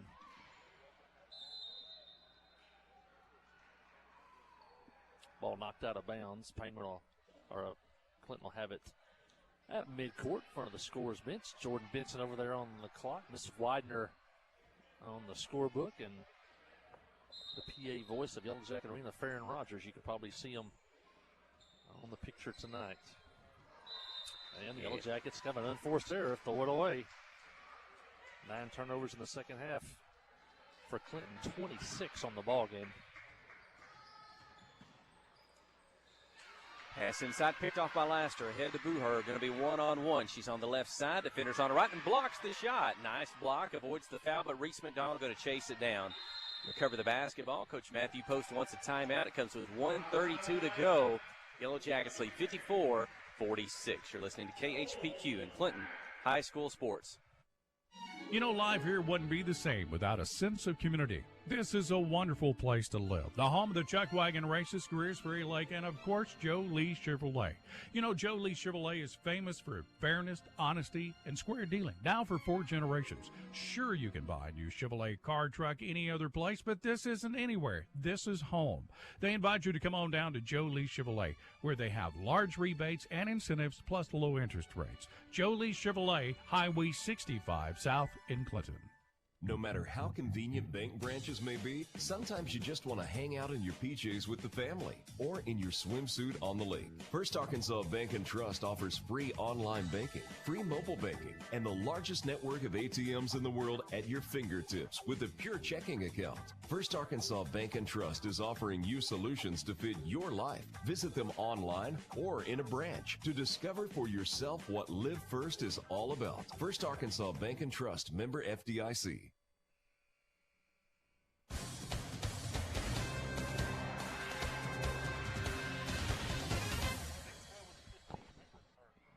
Here we go. Clinton has equaled their largest lead of the ball game, 54-46. Had a fantastic fourth quarter. They trailed by 2 entering the fourth. They lead by 8. A minute and a half to go. Pangburn with a steal, and they're going to take it in.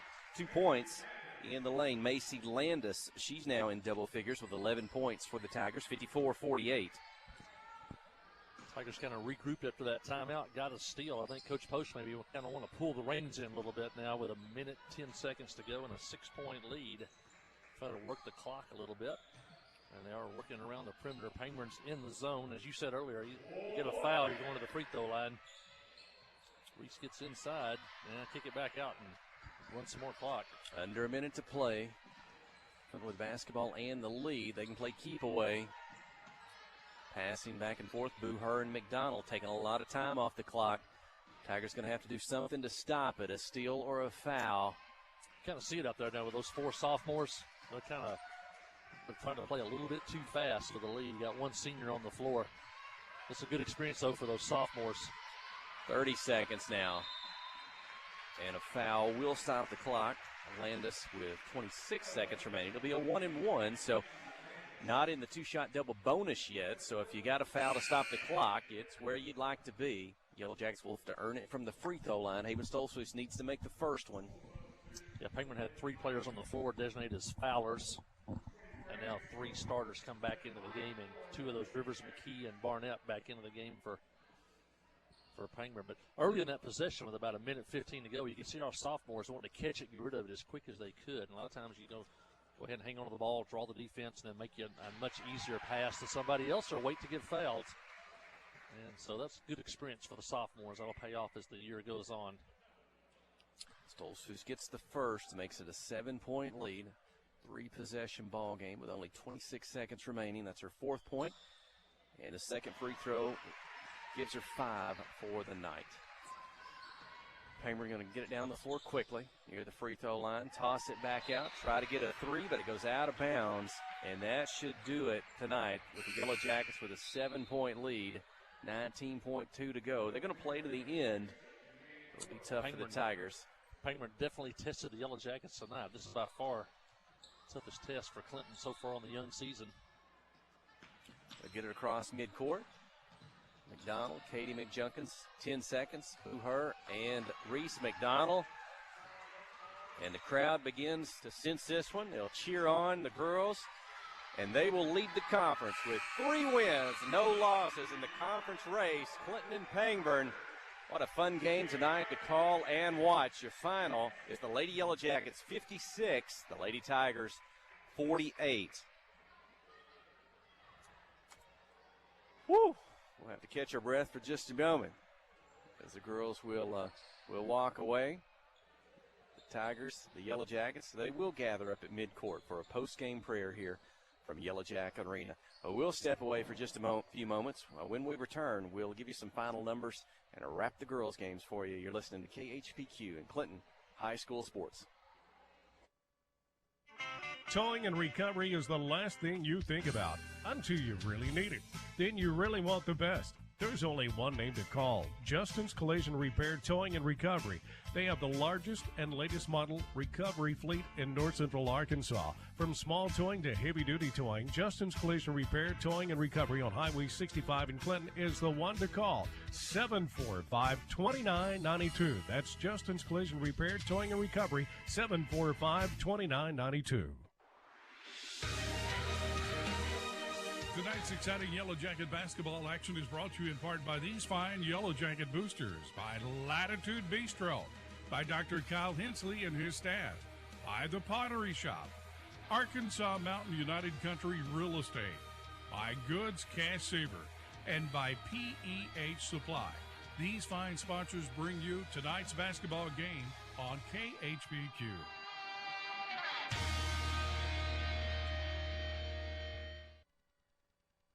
The Blagg Law Firm is a proud supporter of Clinton High School Yellow Jacket sports.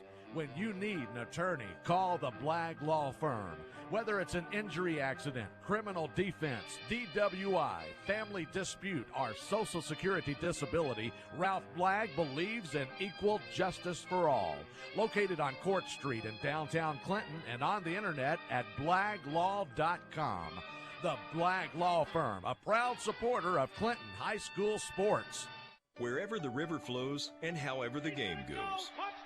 The River Company is a proud sponsor of Clinton Yellow Jacket sports. Just like in sports, you want someone who has your back. The professional team at the River Company Insurance does just that. They'll work hard to find you the most coverage at the best possible price. Whether it's business, farm, ranch, personal, or automotive, the team at the River Company will get you exactly what you need. Sports is a team effort, so come join the team at the River, formerly S&P Insurance. Find relief from painful varicose veins. I'm Dr. Landon Humphrey with Conway Regional Surgical Associates, and I'm here to offer you pain relief with a minimally invasive laser treatment. This in-office procedure results in reduced pain, better sleep, increased mobility, and much more. Join me at Conway Regional for a free vein mapping and get started with a treatment path tailored to your needs. Call 501-327-4828 for more information. Don't wait for pain relief. Schedule your appointment today. Strong, dependable, ready for anything. The Clinton Yellow Jackets know what it takes to make a great team, and Grassroots Equipment is proud to support them.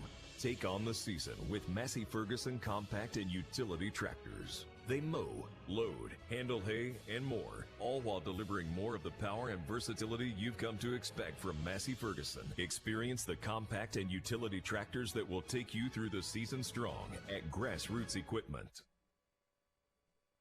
Friday night at the stadium is not the time to worry about your finances. Let First Arkansas Bank and Trust ease your mind with their mobile banking capabilities. You can check your balance, transfer funds between accounts, and even find the nearest ATM for dinner after a road game. The free mobile app is available on the iTunes Store and Android Market. You can cheer loud and proud for the Yellow Jackets because First Arkansas Bank and Trust has you covered. See a branch for more details. Equal housing lender, member FDIC. The all-new Cowboy Chrysler Dodge Jeep Ram in Clinton is gearing up for football season. Yep, we've got a huge lineup of Rams that are sure to fit all of your tailgating needs. So put on that lucky jersey and score huge savings during the summer clearance event. Can't wait to see you at the all-new Cowboy Chrysler Dodge Jeep Ram in Clinton and at cowboycdjr.com.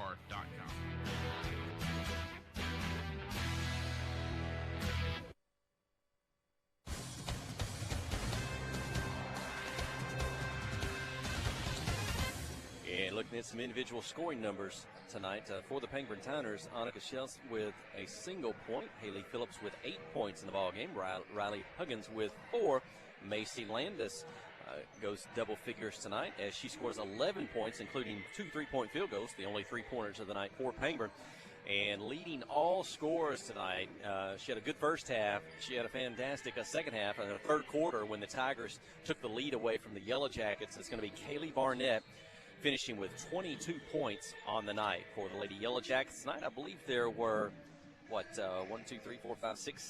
players to score, including Kinley Keith with 2, Sydney Standridge with 4, Lacey Bell McJunkins only 2 points tonight, Haven Stolzfus with 3, including 1 3-point field goal, Katie McJunkins with 9. Another good effort from her. 1 3-point field goal. Alexis Booher with 11, including 1 3-point field goal. Kylie Laster, all of her points in the second half. 9 points for the Yellow Jackets. And the leading scorer tonight for Clinton, the sophomore, Reese McDonald. She had 3 threes in the first half of the ball game, get the Yellow Jackets going. She added another 3 and a couple of free throws in the second half. She finishes with 14 points to lead the Yellow Jackets. Shooting numbers for the ball game for the second half. The Yellow Jackets were 7 of 16, 44%. Pangburn with that big run to take the lead in the third quarter, shot 10 of 17, 59%. Clinton for the ball game was 14 of 42, only 33% from the field. Pangburn was 17 of 40. They shot 43%. The Yellow Jackets had 10 second half turnovers to go along with 17 in the first half. 27 total tonight. Coach Post will not like that number. Pangburn had 13 second half turnovers to go along with 17 first half turnovers. The Tigers had 30 turnovers. So once again, the Yellow Jackets forced the opponent into more turnovers than themselves, but it was pretty close tonight. 30 turnovers for Pangburn, 27 for Clinton. The Yellow Jackets led 26-21 at the half. The Tigers would not go away. And in the third quarter, Pangburn had a 4-point lead at one point and went into at the end of the third quarter with a 37-35 lead. But the Yellow Jackets outscored Pangburn 19-9 in the fourth quarter to pull away for a 56-48 win. But a huge fourth quarter by Kylie Laster, 9 points by the sophomore in that third quarter. Yellow Jackets are now 7-0 on the season, 3-0 in conference play, and they are will be off until Monday as they travel for a non-conference game down the road at Quitman. Well, who's our first Arkansas Bank and Trust player of the game? We appreciate them being our title sponsor again this season. Tell them you enjoy listening to Yellow Jacket basketball right here on KHPQ. Stop in the branch there in the Northside Shopping Center and see what they can do for you. Our sponsor, not only of the player of the game, but also the live stream this year along with Cowboy Dodge. Not only can you listen, but you can watch the basketball games courtesy of First Arkansas Bank and Trust, Cowboy Dodge, our sponsors, through the KHPQ YouTube page or the KHPQ Facebook page. Well, a lot of girls, again, contribute tonight. It's hard to narrow it down to one. Your leading scorer was Riley McDonald. Got points early. Alexa Booher was steady throughout the ball game. She finishes with 11. Last, or you may say the second half, and when the Yellow Jackets needed to come from behind, that's when her points came up inside, and so she gets the Yellow Jackets back in front to stay. Katie McJunkins, she's just steady throughout the game. She can score, she can play defense, she can handle the ball, do what's ever needed. So many you could pick from there. I'm going to give it to Katie McJunkins tonight. She just plays good from start to finish and does whatever needed. The younger sister, Lacey Bell McJunkins, boy, how many times has she been our first Arkansas Bank and Trust, and how much fun it must be for the McJunkins to see both their girls out there playing on the floor at the same time. So how about Katie McJunkins tonight for our first Arkansas Bank and Trust player of the game? Yeah, she's been solid all year. Had 10 points the other night against Ball Knob, and there was several players could have picked out tonight. And Kylie Laster didn't score in the first half, and man, those were 9 big points in the fourth quarter. Reese McDonald, known for her slashing and defense and getting to the basket. Well, she knocks down 4 threes tonight. That's a couple of sophomores, but another sophomore in Katie McJunkins. A good choice, First Arkansas Bank and Trust player of the ball game. Well, hey, no time to rest here. We're ready for senior boys basketball, and we certainly anticipated that senior girls game coming up. Tell us a little bit about tonight, what to expect in the senior boys game. Yeah, it should be a good one tonight. Pangburn comes in with the starting 5 is pretty good, although they have a one player out in Ramsey. Jaden Ramsey is back, but also Joseph Ramsey is out tonight. But they have a pretty good ball club, not very deep, but they played a tough schedule. And they are 10-4 on the season. And they have wins over perennial power Bay from Class A up near Jonesboro. They have a win over Valley Springs at Pangburn.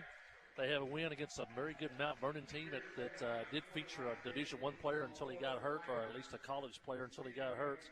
Also have a victory over Lisa Academy from Pulaski Academy. Even their losses have been good. They lost to one of the top 5 teams in the state in Class A in Viola. They lost at Izard County. We know how good they are. and they lost at Greer's Ferry. We know how good Greer's Ferry is. And I left out one. They traveled a couple of weeks ago with 2 starters out.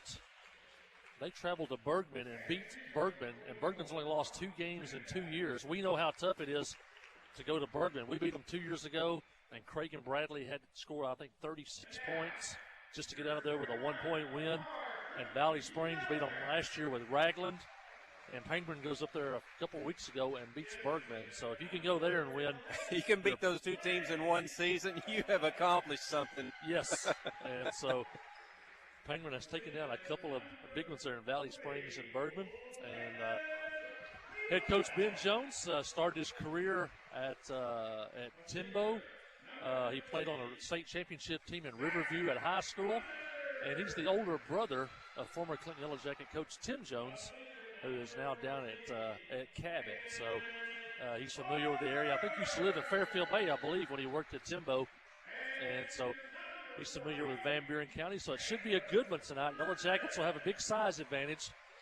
Penguin's post player will go about 6'2", and he's a converted perimeter player who now plays in the post, and Brendan Graham. The girls' coach's son, Luke Rowland, a very good player, 6'1" or so. He'll play outside, but he'll try to back you into the basket. Somehow he weaves and gets to the basket, and so it'll be a good ball game tonight, I think. And kind of shocked though, they beat Riverview at home, and then played Cave City at home on Friday night and got beat 70-50. I was a little shocked by that score. So both teams come in with a record of 1 win, 1 loss. One of these teams, especially Clinton, probably needs to win because they're playing at home here, and so you want to be above 500 through December before we take the break and conference action begins again in January. Well, here we go. The teams take the floor. We're ready for the tip. Clinton's coming off that win last night against the Marshall Bobcats. Again, kind of everybody got to play tonight. Last night, Coach Cole Gardner got to rest his starters quite a bit, kind of similar to the girls' game, which we talked about earlier. So guys should have their legs fresh, ready to go. It's Nathan Farmer, Jasper Burgess, Blaine Emerton, Lathan Newland, and Zach Alexander. And they will control the tip and set the offense. Lathan Newland at the point, Burgess on the left wing. Nathan Farmer sets up at the high post. Emerton and Zach Alexander will pop out on the wing. Inside to Farmer, back out to Alexander. Quick passing.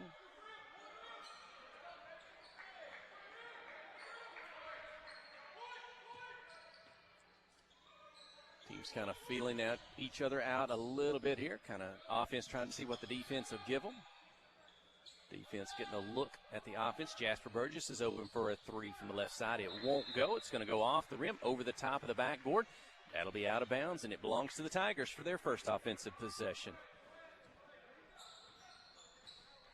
Got a kid on the near wing if you're watching on TV, at number 21, Ty Gallion. He is a tremendous outside shooter. Now, he doesn't create his own shot a whole lot, but if he spots up on the outside, he's almost going to knock it down every time. There's the Graham kid on the inside, their post player.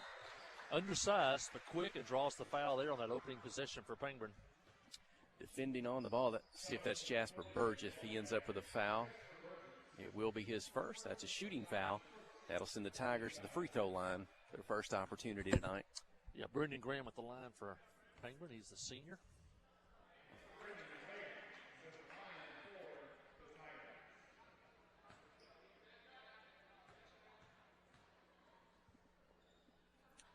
It looks like Penguin's, they're going to look at that height advantage. They're not even going to, they didn't challenge the opening tip to the taller team. They didn't challenge the free throws. I don't know if that means, hey, that he's going to knock down the free throws, there's not going to be a rebound, or if they're going to give up that rebound and go into the backcourt and set their defense.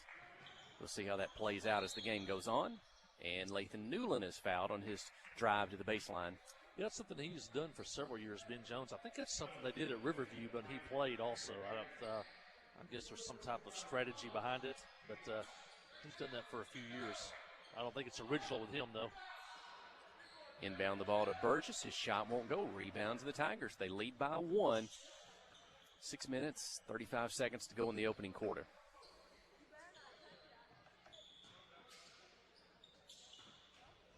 Gonna drive the lane. Split 2. And there's a pretty play. The first field goal of the night Goes to the Tigers. Who's number 21? Yeah, Ty Gallion. That's the one I said that doesn't usually set up his own shot. He did right there as he flashed down the lane on the give and go, and 3-0 Penguin. Of course, Penguin's played 14 games, so we're coming in, and that's one of the advantages of the non-football schools. Lathan Newman will shoot a three from the right side, just short off the rim, but a long rebound pops back out, and Lathan recovers the basketball. Left side, three-point attempt. Jasper Burgess, it's good. He gets the first points of the night for the Yellow Jackets, and he ties the ball game at 3 with 5:50 remaining in the opening quarter. Yeah, Burgess sitting knows he is tough to guard, because then when you come out and try to stop that three-point shot, he's got the ability to put it on the floor and go by you to the basket. So it makes him such a tough matchup. Man-to-man defense for Penguin. Or check that for Clinton.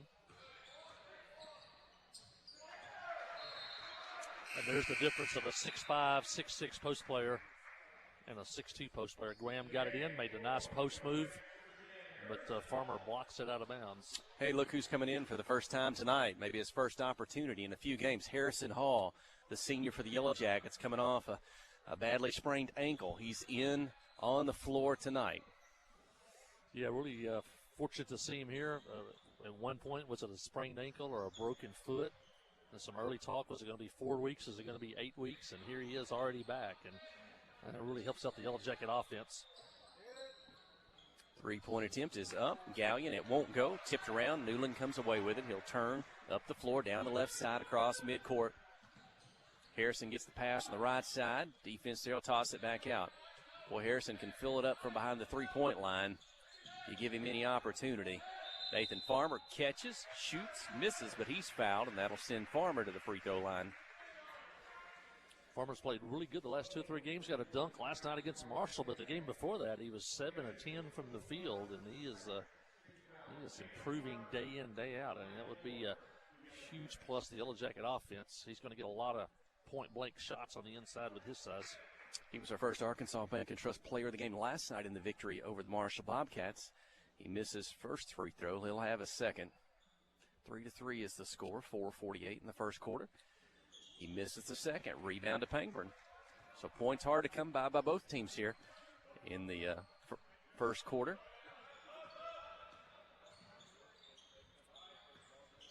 Yellow Jackets, are they in a man-to-man defense? Yes. And stolen away, Zach Alexander. Up the floor to Lathan Newland. Clinton's got the numbers. Newland in the middle of the floor to Jasper Burgess. He'll put it off the glass. Good. Jasper's got all 5 for the Yellow Jackets here early. 5-3 is the lead. Right now on the defensive end, we're just seeing the size difference. That once again, Penguin got the ball down inside low, but the size factor, Yellow Jackets block the shot or force Penguin to change the shot. Three-point attempt. Tigers top of the key. Good. Brendan Graham for 3. And that puts, the Tigers up 6-5.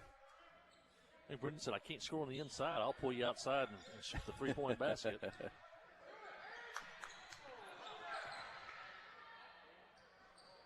Burgess makes one off the glass. Puts Clinton back in front, 7-6.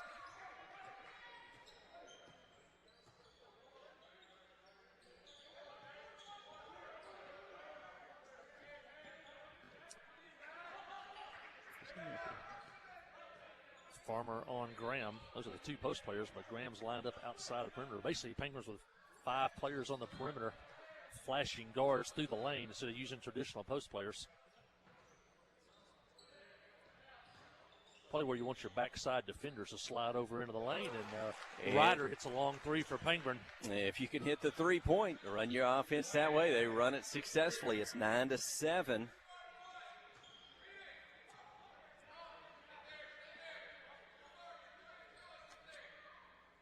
Harrison Hall catches the right side. His 3 is up and good. Harrison Hall answers, and Clinton back in front, 10-9. So now the points picking up just a bit. Good 3-point shooting by both teams. And Harrison Hall makes his presence known early. No rust on him. Another block by Farmer.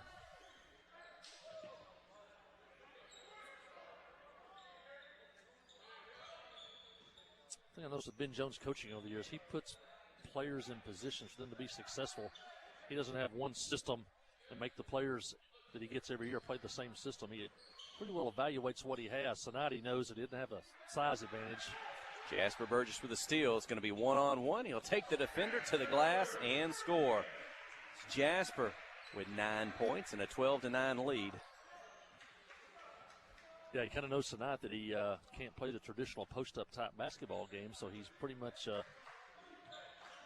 going away from the post player, using the 5 perimeter players, try to draw Clinton bigs out on the floor and then flash guards behind them. If you're that offside defender for Clinton, you need to go ahead and maybe slide to the middle. Some backside defensive help. Good ball movement by the Tigers. Inside, shot up, good. Brittany Graham with 2 inside and kind of bid their time. Good passing around the floor. Thought a couple of times they might have got too deep inside and too much traffic, but they worked it around just enough and got an opening. Cut the lead to 12-11. Ball goes into the backcourt. Burgess it's going to go out of bounds and belong to the Yellow Jackets. Good hustle by Luke Rowland and Jasper Burgess trying to run that one down. Luke Rowland, the son of a Lady Tigers basketball coach, and he's one of the top baseball players in the state of Arkansas. Plays for the Rawlings Prospects. He's already committed to Connors State Junior College in Oklahoma. You may say junior college. Well, that's one of the steps that players that want to go professional go that junior college route. They've had 124 players drafted in the major leagues out of Connors State Junior College in Oklahoma. Russ Hensley into the ball game. Nathan Farmer out. Harrison Hall gets a shot off. It won't go. Rebound by the Tigers, but they're going to step out of bounds trying to get the ball back up the floor, give it back to the Yellow Jackets with that 1-point lead. 51 seconds remaining in the quarter. Zach Alexander, Lathan Newland, Harrison Hall, Jasper Burgess, and the sophomore Russ Hensley in the ball game. Jaden Ramsey, number 5 for Penguin in the ball game. He's been out for 5 weeks. They beat Bay 5 weeks ago, the last game he played. Boy, Jasper Burgess, he's got it lined up tonight. That's his second three-pointer. Throw in 3 twos in between those, and he's got 12 points, 15-11. Three-point attempt by the Tigers won't go. They'll chase it down in the corner. It goes out of bounds and back to the Yellow Jackets. 23 seconds in the quarter. I think we might say Jasper's shaking off football now. He looks pretty smooth out there tonight. When he can knock down threes, he is a matchup nightmare. Like we talked about last night, I think this has got to be the kind he likes. Not necessarily the traditional post player, but he can play out on the floor and shoot or take it to the basket. I'm sure he's having a good time here tonight. Hall's 3 won't go. Burgess with the offside rebound. Fakes, gets the defender up, and drops it in. Jasper Burgess, 2 more. 14 in the first quarter, and the Yellow Jackets are going to lead 17-11 after 1. You're listening to KHPQ in Clinton High School Sports. You know, life here wouldn't be the same without a sense of community. This is a wonderful place to live. The home of the Chuck Wagon Races, Greers Ferry Lake, and of course, Joe Lee Chevrolet. You know, Joe Lee Chevrolet is famous for fairness, honesty, and square dealing. Now for 4 generations. Sure, you can buy a new Chevrolet car, truck, any other place, but this isn't anywhere. This is home. They invite you to come on down to Joe Lee Chevrolet, where they have large rebates and incentives plus low interest rates. Joe Lee Chevrolet, Highway 65 South in Clinton. Wherever the river flows and however the game goes.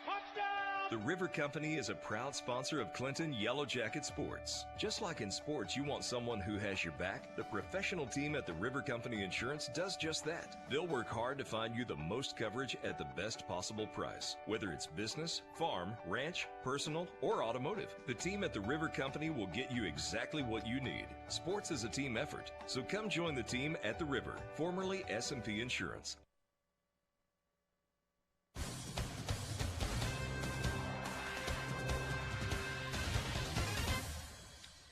Here we go. After 1, a 6-point lead for the Yellow Jackets. It was Jasper Burgess with 14 points in the first quarter. Harrison Hall chips in 3. Good to see Harrison again back on the floor tonight after coming back from an ankle injury. We believe it kept him out some ball games. Zach Alexander on the steal. Up to Russ Hensley. Came in the ball game late in the first quarter. He remains in to start the second.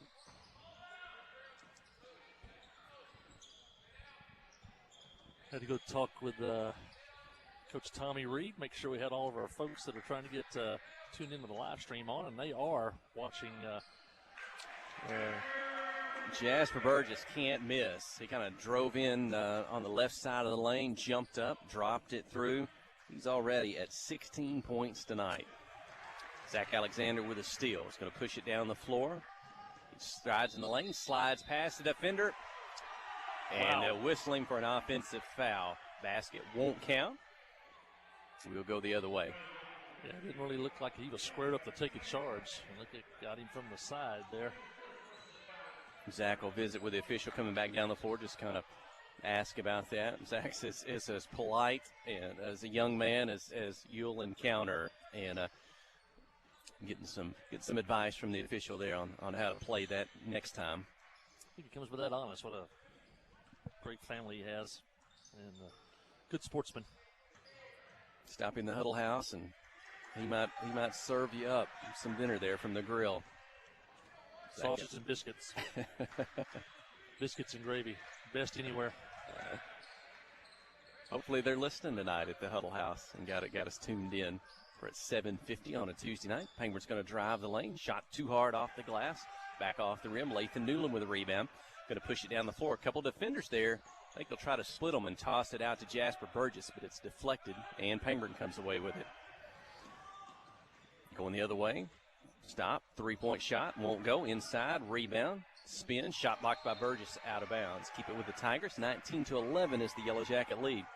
Hey, if folks are tuning in on the live stream tonight, KHPQ on the YouTube channel or KHPQ Facebook page, courtesy of Cowboy Dodge and also First Arkansas Bank and Trust, you're getting to watch this year and not just listen. You talked about it before the game, and I like them. I don't mean this as a criticism. I like their shoes. Penguins shot, blocked, foul called. I think Tigers going to go to the free throw line. Penguin Tigers, all the players, they got on the same shoe. They're fluorescent green. They kind of look like Seattle Seahawk green. I don't know. Is there a story behind that? Yeah, Coach Jones, I asked him, what about those shoes? I walked in there one night, and he said, well, I told them since 2020 has been such an unusual year, if you want to do something crazy with the uniforms or something like that, this is your year.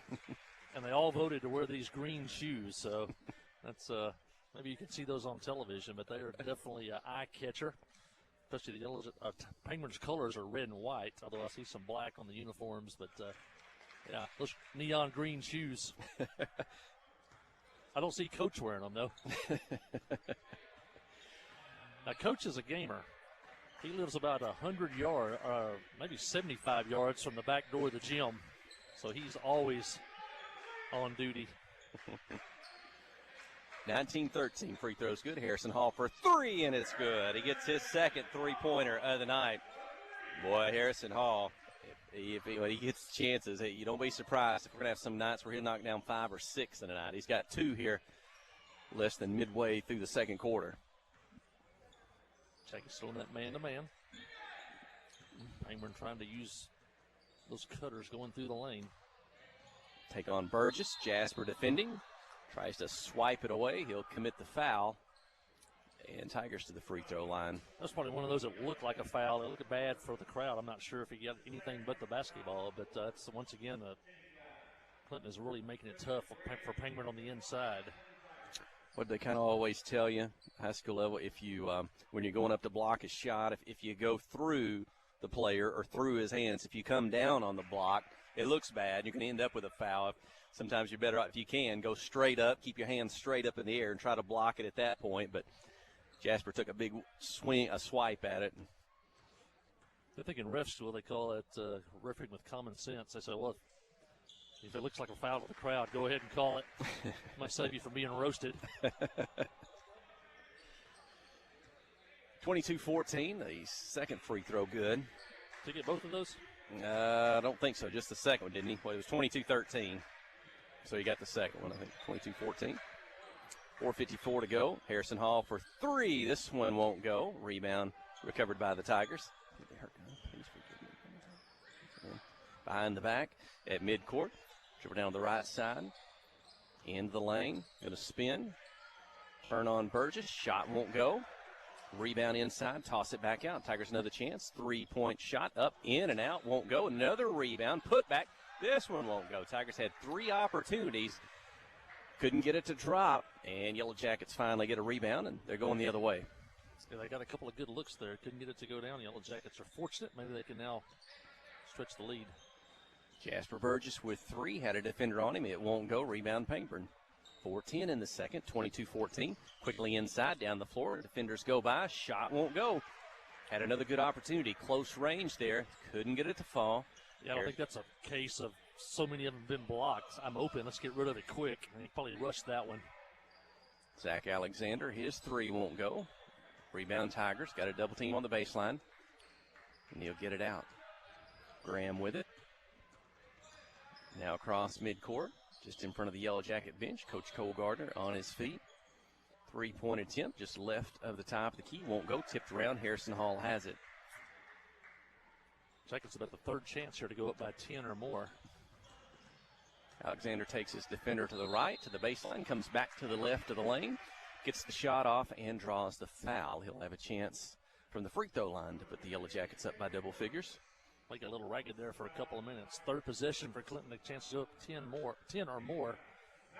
Alexander with 2 free throws here.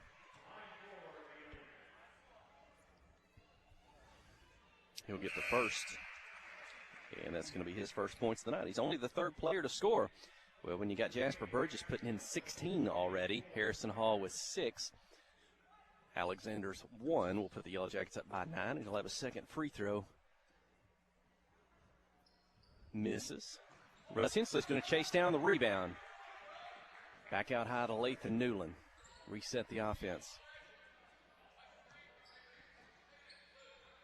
Jasper's on the left wing. Tops it low to Zach Alexander. Can't control it. Now he's going to recover it on the baseline. Back to Jasper. Jasper's going to drive in the lane. Up and in. Jasper Burgess, 2 more. His 18th point, 25-14. I think that's the indicator that he's back from football, because that little sliding move into the lane, gliding to the basket, finger roll, it takes a little bit of precision, and he's having a huge night. Now, 11-point lead for Clinton. Shot, miss, rebound, Zach Alexander. Keeps himself up the floor across midcourt. Burgess catches on the right side. He's going to drive. This shot won't go. Hensley with the rebound inside. Turns, spins. His shot won't go. Rebound, Pangburn. And a foul. Yellow Jackets. That might have been Russ coming from behind. Might have been a little contact. Only his first foul of the ball game. He'll get a breather. Nathan Farmer returns with 2:34 to go in the second quarter. 25-14 is the lead. Yeah, Russ got that rebound really deep. Just go up and use the backboard. He got a little bit bumped, and you try to shoot it without using the backboard. It's a little bit off. Tim Duncan made a living shooting the ball off the square. Not many guys still do that. And a timeout by the Tigers to avoid a possible turnover with the ball on the floor. We'll take the timeout. You're listening to KHPQ and Clinton High School Sports. Friday night at the stadium is not the time to worry about your finances. Let First Arkansas Bank and Trust ease your mind with their mobile banking capabilities. You can check your balance, transfer funds between accounts, and even find the nearest ATM for dinner after a road game. The free mobile app is available on the iTunes Store and Android Market. You can cheer loud and proud for the Yellow Jackets because First Arkansas Bank and Trust has you covered. See a branch for more details. Equal housing lender, member FDIC. Towing and recovery is the last thing you think about until you really need it. Then you really want the best. There's only one name to call, Justin's Collision Repair Towing and Recovery. They have the largest and latest model recovery fleet in North Central Arkansas. From small towing to heavy-duty towing, Justin's Collision Repair Towing and Recovery on Highway 65 in Clinton is the one to call, 745-2992. That's Justin's Collision Repair Towing and Recovery, 745-2992. What a miss by the Tigers. Rebound by the Yellow Jackets. Newland, Alexander, Burgess, Farmer, Hall. Pass to Nathan Farmer. Tigers try to steal it away. Instead, it's a foul. Only the 4th team foul on Pangburn here in the first half, so it's a non-shooting foul. Clinton with 5 team fouls. Jackets coming off. Hall inbounds to Burgess. Goes to the corner. Gets it back. 3-point attempt won't go. Farmer with a rebound. Off the glass. Good. Nathan Farmer's first points of the night. The 4th player to score. 27-14. Looks like Jackets won 39-16 last night against Marshall. They are approaching that 39 points here in the first half. Drive the baseline. Shot up. Won't go. Gets his own rebound. Second shot off the glass, good. That is classic Luke Rowland right there. He'll somehow get his way to the basket, either dribble around you, back you in, something like that. And I've seen him do that 1,000 times.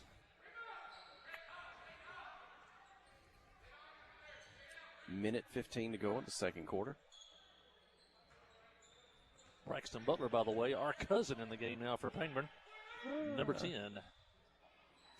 Burgess jumper from the free throw line is good.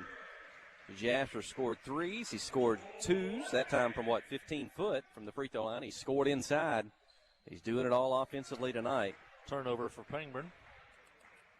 Zach Alexander quickly down the floor, defense in front of him, and he may get another charge. Wow. He does. That time, the defender, he may have been, was he a little bit more set than maybe we thought on the first time, but Zach going to pick up his second offensive foul. How'd you see that one? Of course, we got blocked off a little bit. Braxton took the charge that time. Looked like Zach tried to glide to the left to get away from the charge, but he got called for it, and Clinton with a 13-point lead. Jaden Ramsey back in the game for Pangburn. Not sure how much he'll play. Like I said, he's been out for 5 weeks. Rowland's shot won't go, but he's fouled, and he'll go to the free throw line.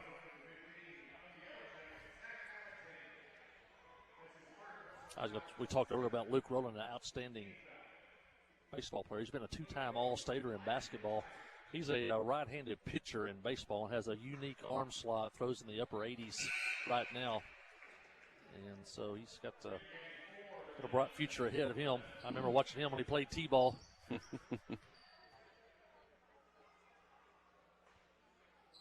Wasn't there a year when Pangburn had a monster travel team or something that was in baseball-wise? Yeah, there was a team with almost all Pangburn kids there for a while. Yeah, of travel ball, not just league ball. Some of those are still out there on the floor now playing. And they'll have a good high school team this year. They'll be one of the better teams in the conference this year. Blaine Emerton returns to the ball game for the Yellow Jackets. Lathan Newland's going to drive, create some space, but his shot won't go. It's tipped around, and the Tigers control 29-18. And that'll do it for the first half. Clinton 29, Pangburn 18. They'll head to the locker room. Stay with us. You're listening to KHPQ and Clinton High School Sports.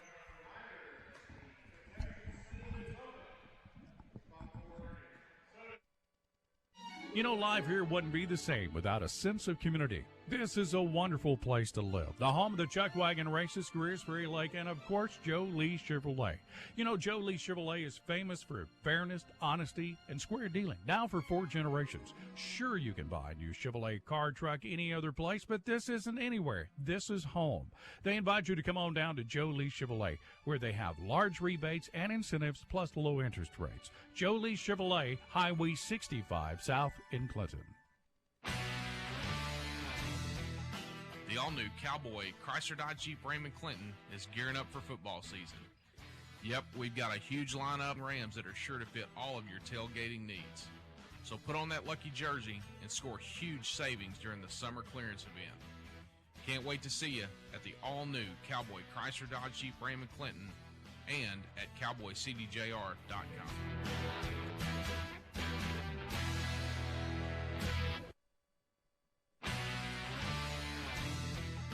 The all-new Cowboy Chrysler Dodge Jeep Ram & Clinton is gearing up for football season. Yep, we've got a huge lineup of Rams that are sure to fit all.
Security Disability, Ralph Blagg believes in equal justice for all.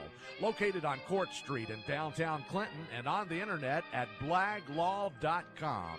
The Blagg Law Firm, a proud supporter of Clinton High School sports. Friday night at the stadium is not the time to worry about your finances. Let First Arkansas Bank and Trust ease your mind with their mobile banking capabilities. You can check your balance, transfer funds between accounts, and even find the nearest ATM for dinner after a road game. The free mobile app is available on the iTunes Store and Android Market. You can cheer loud and proud for the Yellow Jackets because First Arkansas Bank and Trust has you covered. See a branch for more details. Equal Housing Lender, member FDIC. Tonight's basketball game is brought to you in part by these fine Yellow Jacket boosters, by TLC Bookkeeping, by Dr. Jamie Beavers and staff at Beavers Family Dentistry, by Subway Sandwiches of Clinton, by Miller Sanitation, by Ingram Tire, and by the Western Sizzler. These fine sponsors bring you tonight's basketball coverage on KHBQ.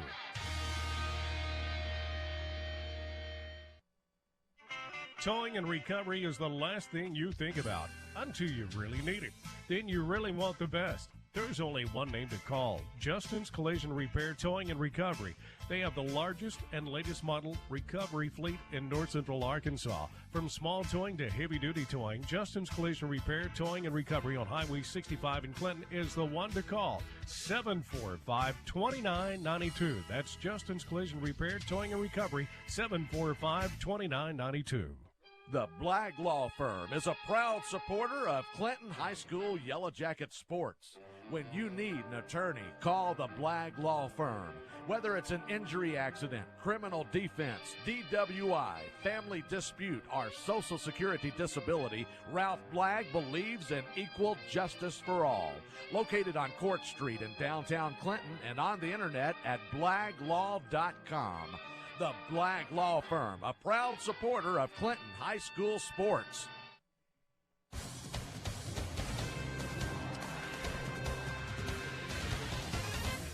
Well, thanks for joining us. Halftime here at Yellow Jacket Arena. Thanks for all of our sponsors there in the commercial break here in halftime for our audio broadcast tonight. Also the live stream coming over the KHPQ YouTube channel as well as the Facebook page. And glad to bring you Yellow Jacket basketball wherever you might be. Some folks in the arena with us tonight, but some folks at home maybe this season too, a little more than others. So glad to bring you the broadcast. Clinton leads 29-18 after one as the teams will come back out onto the floor. Harrison Hall, Lathan Newland, Jasper Burgess, Nathan Farmer, Zach Alexander. Jasper Burgess led all scorers. Matter of fact, he outscored the Penguin Tigers in the first half. I had Jasper Burgess with 20 points in the first half of play.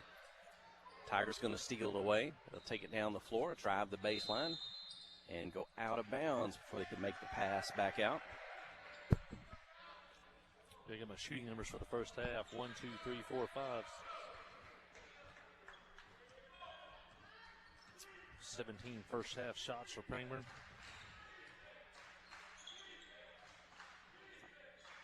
Pass inside to Burgess. Turns on a defender, gets a shot blocked, but back into his hands. His second shot is blocked out of bounds. The foul is going to be called, and Burgess will go to the free throw line.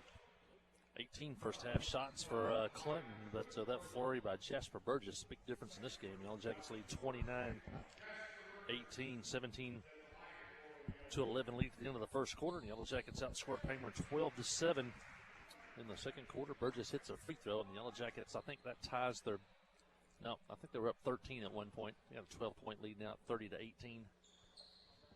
Jasper gets the first, misses the second. The lead remains 12. Rowland and the Tigers back down the floor.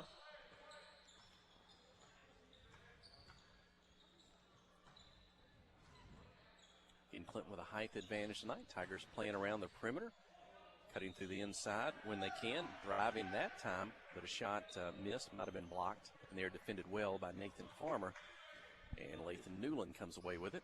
Yeah, the size difference is a huge factor now. At that time, Graham got a step on Farmer, but still couldn't finish as Farmer comes away with a block shot. Harrison Hall, catch and shoot three from the right side. It won't go. Rebound to Payburn. Harrison had 6 points in the first half, 2 3-point field goals.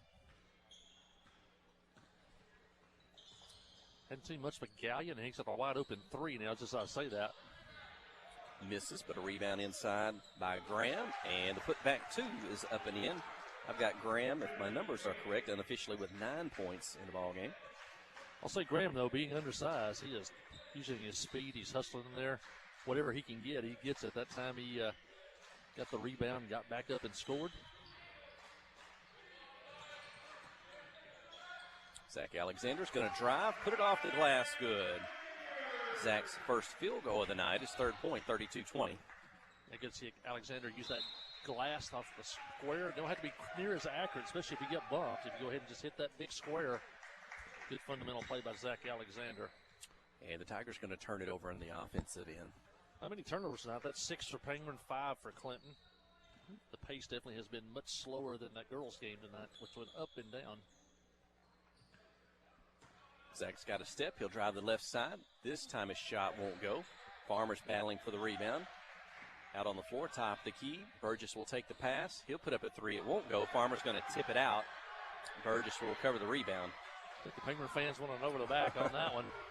Nathan kind of his 6'5" frame. He went up to try to just swat that ball away from everyone else into the backcourt. And kind of looks like he kind of was up over a couple of Pangburn defenders. Burgess kind of a drop step from the right side. Kind of falling, towards the baseline, but that two goes up and in. Again, Burgess on a big night, 23 points now, 34-20 the lead. Well, that was pretty too. Caught it, drop step to his left, turn around off the glass. Graham's going to drive, right, left, spins in the lane, shot up over Farmer, good. Graham leads the Tigers.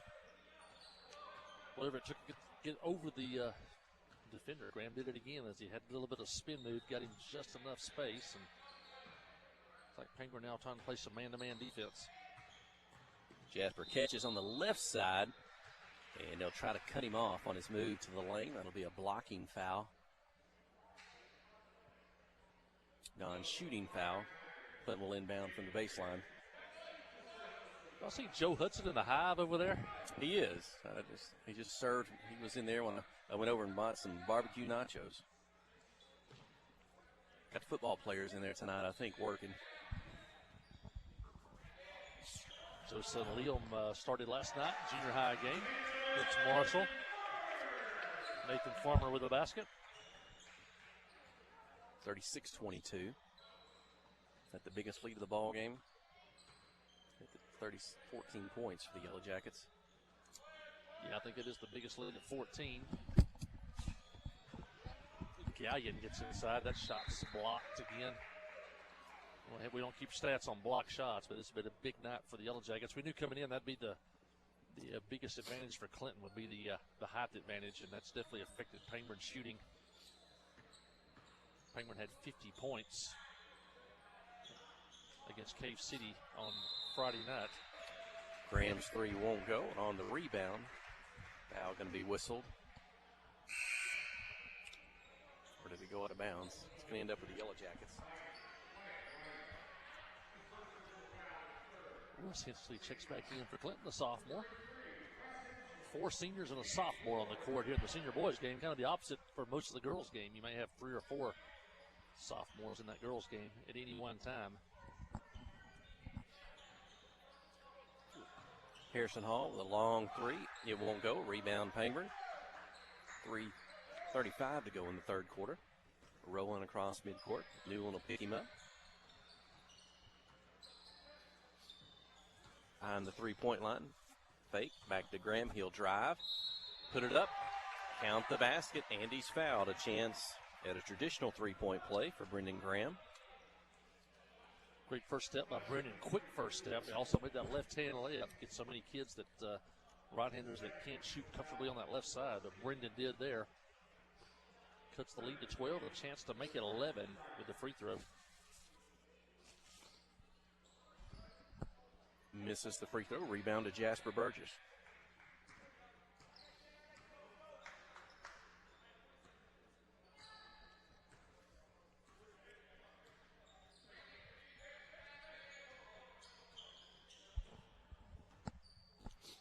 Set the offense. Newland at the top. Pass to Burgess. Almost stolen away. Into the corners. Alexander beats his first man. Pulls up in front of the second. Off the glass. Won't go. Gets his rebound. Spins. And before he can get the second shot, he's fouled. But I think they'll say he was in the act of shooting. They'll send him to the free throw line. Jackets 2 out of 4 tonight at the line. Haven't shot many free throws.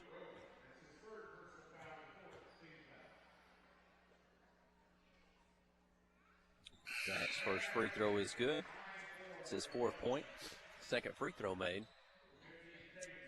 Jackets looking for the sweep tonight. Junior girls with a victory tonight, followed by a tough senior girls game. The Lady Yellow Jackets come out on top. Junior girls, by the way, won by a score of 40-21, and the boys now leading by 14. Zach makes both free throws. He has 5 points on the night. Drive the baseline. Harrison Hall knocks it away. Now gets loose. Graham picks it up. He's inside. Shot won't go. Russ Hensley with a rebound.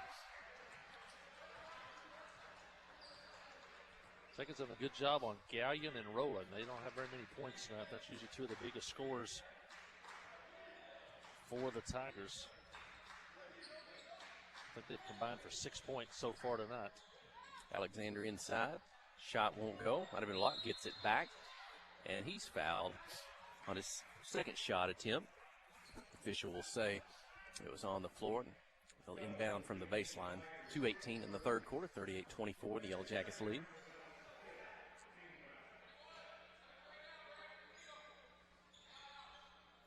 Jasper Burgess takes the inbounds pass. Jumper from the baseline won't go. Rebound by the Tigers.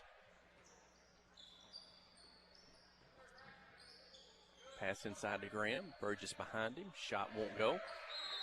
Tied up on the rebound, I believe. An alternate possession. Keep it with Pangburn. Once again, that was a shot. And he basically did not square up. Had to kind of shoot it with his back to the basket because of the Yellow Jacket size on the inside.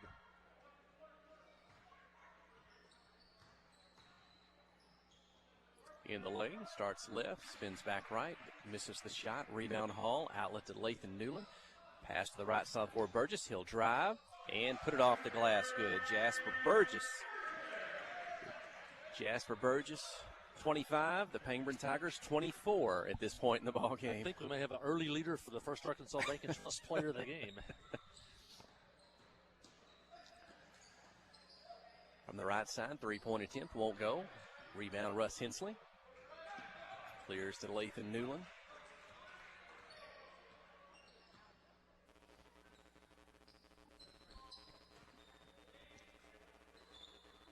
Now the Tigers have gone to I guess they're still 2-3 zone. I checked it. I think they are playing man-to-man still. Yellow Jackets are trying to kind of decipher what's going on here. Taking the time with a minute left in the third quarter. Now they're going to work some cutters against this man defense. 16-point margin, the largest of the night.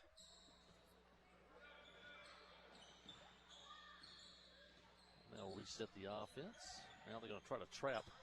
Now it's 5-on-4. Burgess inside, and he'll score again. Jasper Burgess took him a couple opportunities there, but he'll put it in. You know, Jasper's younger brother Dawson's got off to a great start, too, for the junior Yellow Jackets. He had, I think, 27 points in the game against Conway St. Joseph. Graham with 2. 42-26. It looks like Pangburn wants a timeout before the third quarter comes to an end. 21 seconds to go. Well, tell folks again the schedule for the no more games week. The rest of the week. Games at Center Ridge, at Nema Vista, and at Harding Academy on Friday have been canceled, but we will be back on the air, back on the road Monday as the Yellow Jackets travel down to Quitman. It's a good short trip. Anybody can make it out. Nice facility there at Quitman. It'll be all 4 teams that night. Starts at 4:30. And the next night, the Yellow Jackets will travel over to Griss Ferry to take on the Griss Ferry Eagles. And just senior girls and senior boys action. That'll start at 5:30. And those are 2 of the top 5 teams in the state of Arkansas in Class A. That'll be a tough one. Griss Ferry beat us here last year in boys. And their girls are also very good, featuring the the Gentry kids, both on the senior girls and the senior boys team, along with an array of other really good players. And so that'll be on Tuesday night. And then next Friday night, the Yellow Jackets will travel to Riverview down in Searcy for their next conference game. Down to the final 15 seconds in the third quarter. Yellow Jackets with the basketball. Pass down low to Burgess. Gets knocked away. Pangburn recovers. Graham has it. 7 seconds. They'll have to get it up the floor quickly. Across midcourt. 3 seconds. On the right side. Open three. It's up. It won't go. The final shot of the third quarter. It's Clinton 42-26. The final 8 minutes when we return. You're listening to KHPQ in Clinton High School Sports. Wherever the river flows and however the game goes. The River Company is a proud sponsor of Clinton Yellow Jacket Sports. Just like in sports, you want someone who has your back, the professional team at the River Company Insurance does just that. They'll work hard to find you the most coverage at the best possible price. Whether it's business, farm, ranch, personal, or automotive, the team at the River Company will get you exactly what you need. Sports is a team effort, so come join the team at the River, formerly S&P Insurance. Tonight's exciting Yellow Jacket basketball action is brought to you in part by these fine Yellow Jacket boosters. By Clinton Stockyards, American Home Pharmacy, Regions Bank of Clinton, by Dr. Miles Hill in the Van Buren County Veterinary Clinic, by Canada Abstract, and by Johnny's Automotive. These fine Yellow Jacket boosters bring you tonight's game.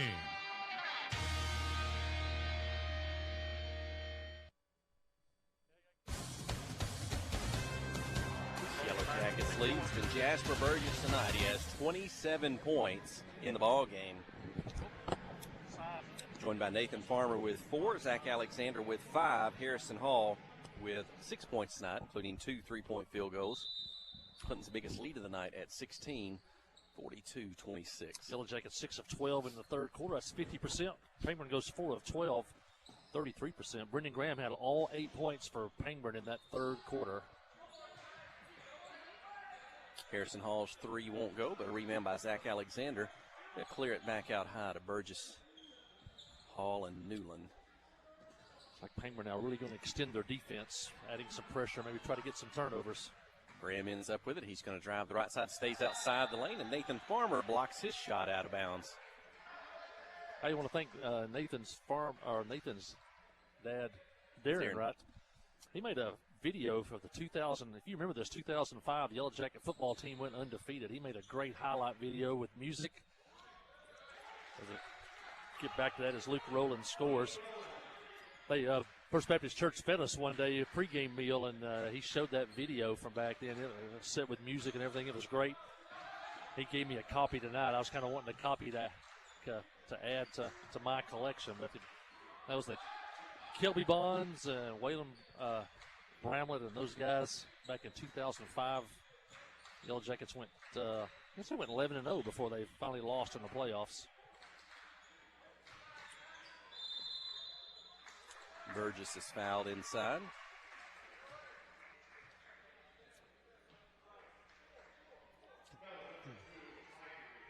On the floor, the Yellow Jackets will inbound from the baseline. You've got Harrison Hall, Zach Alexander, Nathan Farmer, Jasper Burgess, Lathan Newland. Hall's 3 is good. He had 2 in the first half. That's his first in the second. 9 points total for Harrison Hall, and the biggest lead of the ball game at 17. It's 45-28. Harrison's going to pick up a foul on the defensive end. Tigers to the free throw line.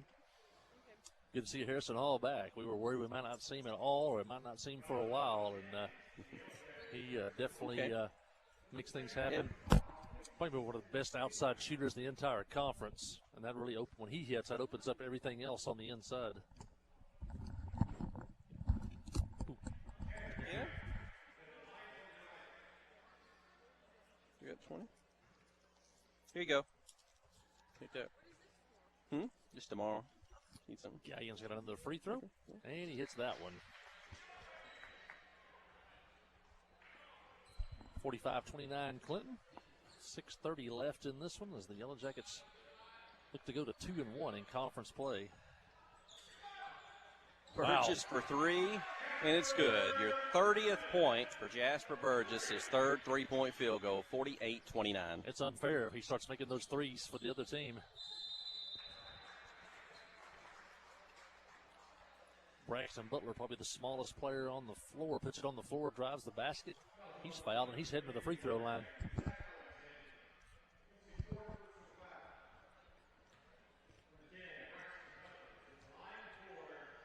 Jasper may be watching the scoreboard. Again, he's got a 1-point lead on the Tigers himself. Jasper 30. The Tigers now 30 after the first made free throw. It's a team affair. Braxton Butler shooting the free throw. And if you look over there on the bench, you see a young lady in the red. That's Braxton's little sister. She's the official scorekeeper for the Tigers. Yellow Jackets will take a timeout. We'll take it with them. You're listening to KHPQ and Clinton High School Sports. Friday night at the stadium is not the time to worry about your finances. Let First Arkansas Bank and Trust ease your mind with their mobile banking capabilities. You can check your balance, transfer funds between accounts, and even find the nearest ATM for dinner after a road game. The free mobile app is available on the iTunes Store and Android Market. You can cheer loud and proud for the Yellow Jackets because First Arkansas Bank and Trust has you covered. See a branch for more details. Equal housing lender, member FDIC. Ozark Health is a wonderful diamond in the rough, I call it. Living in a rural community, having access to healthcare is critical. It has been a blessing to our community. Not that I want to go to the hospital, this last place that I really want to go, but this is a place I'd recommend to anybody. There's nothing like the individual care that you get here. It's phenomenal. Our purpose for being here is to serve people. It fills me with pride that we're able to do that. Ozark Health, your community hospital. Rowland gets the field goal. 2 points, 48-32. Yellow Jackets turn it over on the offensive end. 5:55 to go in this one. But the only way they've stopped Jasper Burgess tonight is he stopped himself for the travel. The basket still went in. And Jasper will block the shot out of bounds, keep it with the Tigers. Another chance on a regular night. Gallion made a great cut, caught the basketball. Probably would have got a clean shot off, but not tonight as Farmer and Burgess both get a hand on that one. Drive the lane, Rowland. Good job. Uses his body as a shield to the left, puts it up with his right hand. So the defenders can't get to it. He gets two inside. Luke Rowland unofficially with 10 points in the ballgame, 48-34. Smart, hitty player. And you said that time, use the body to get him enough space to get the shot off. Harrison Hall's 3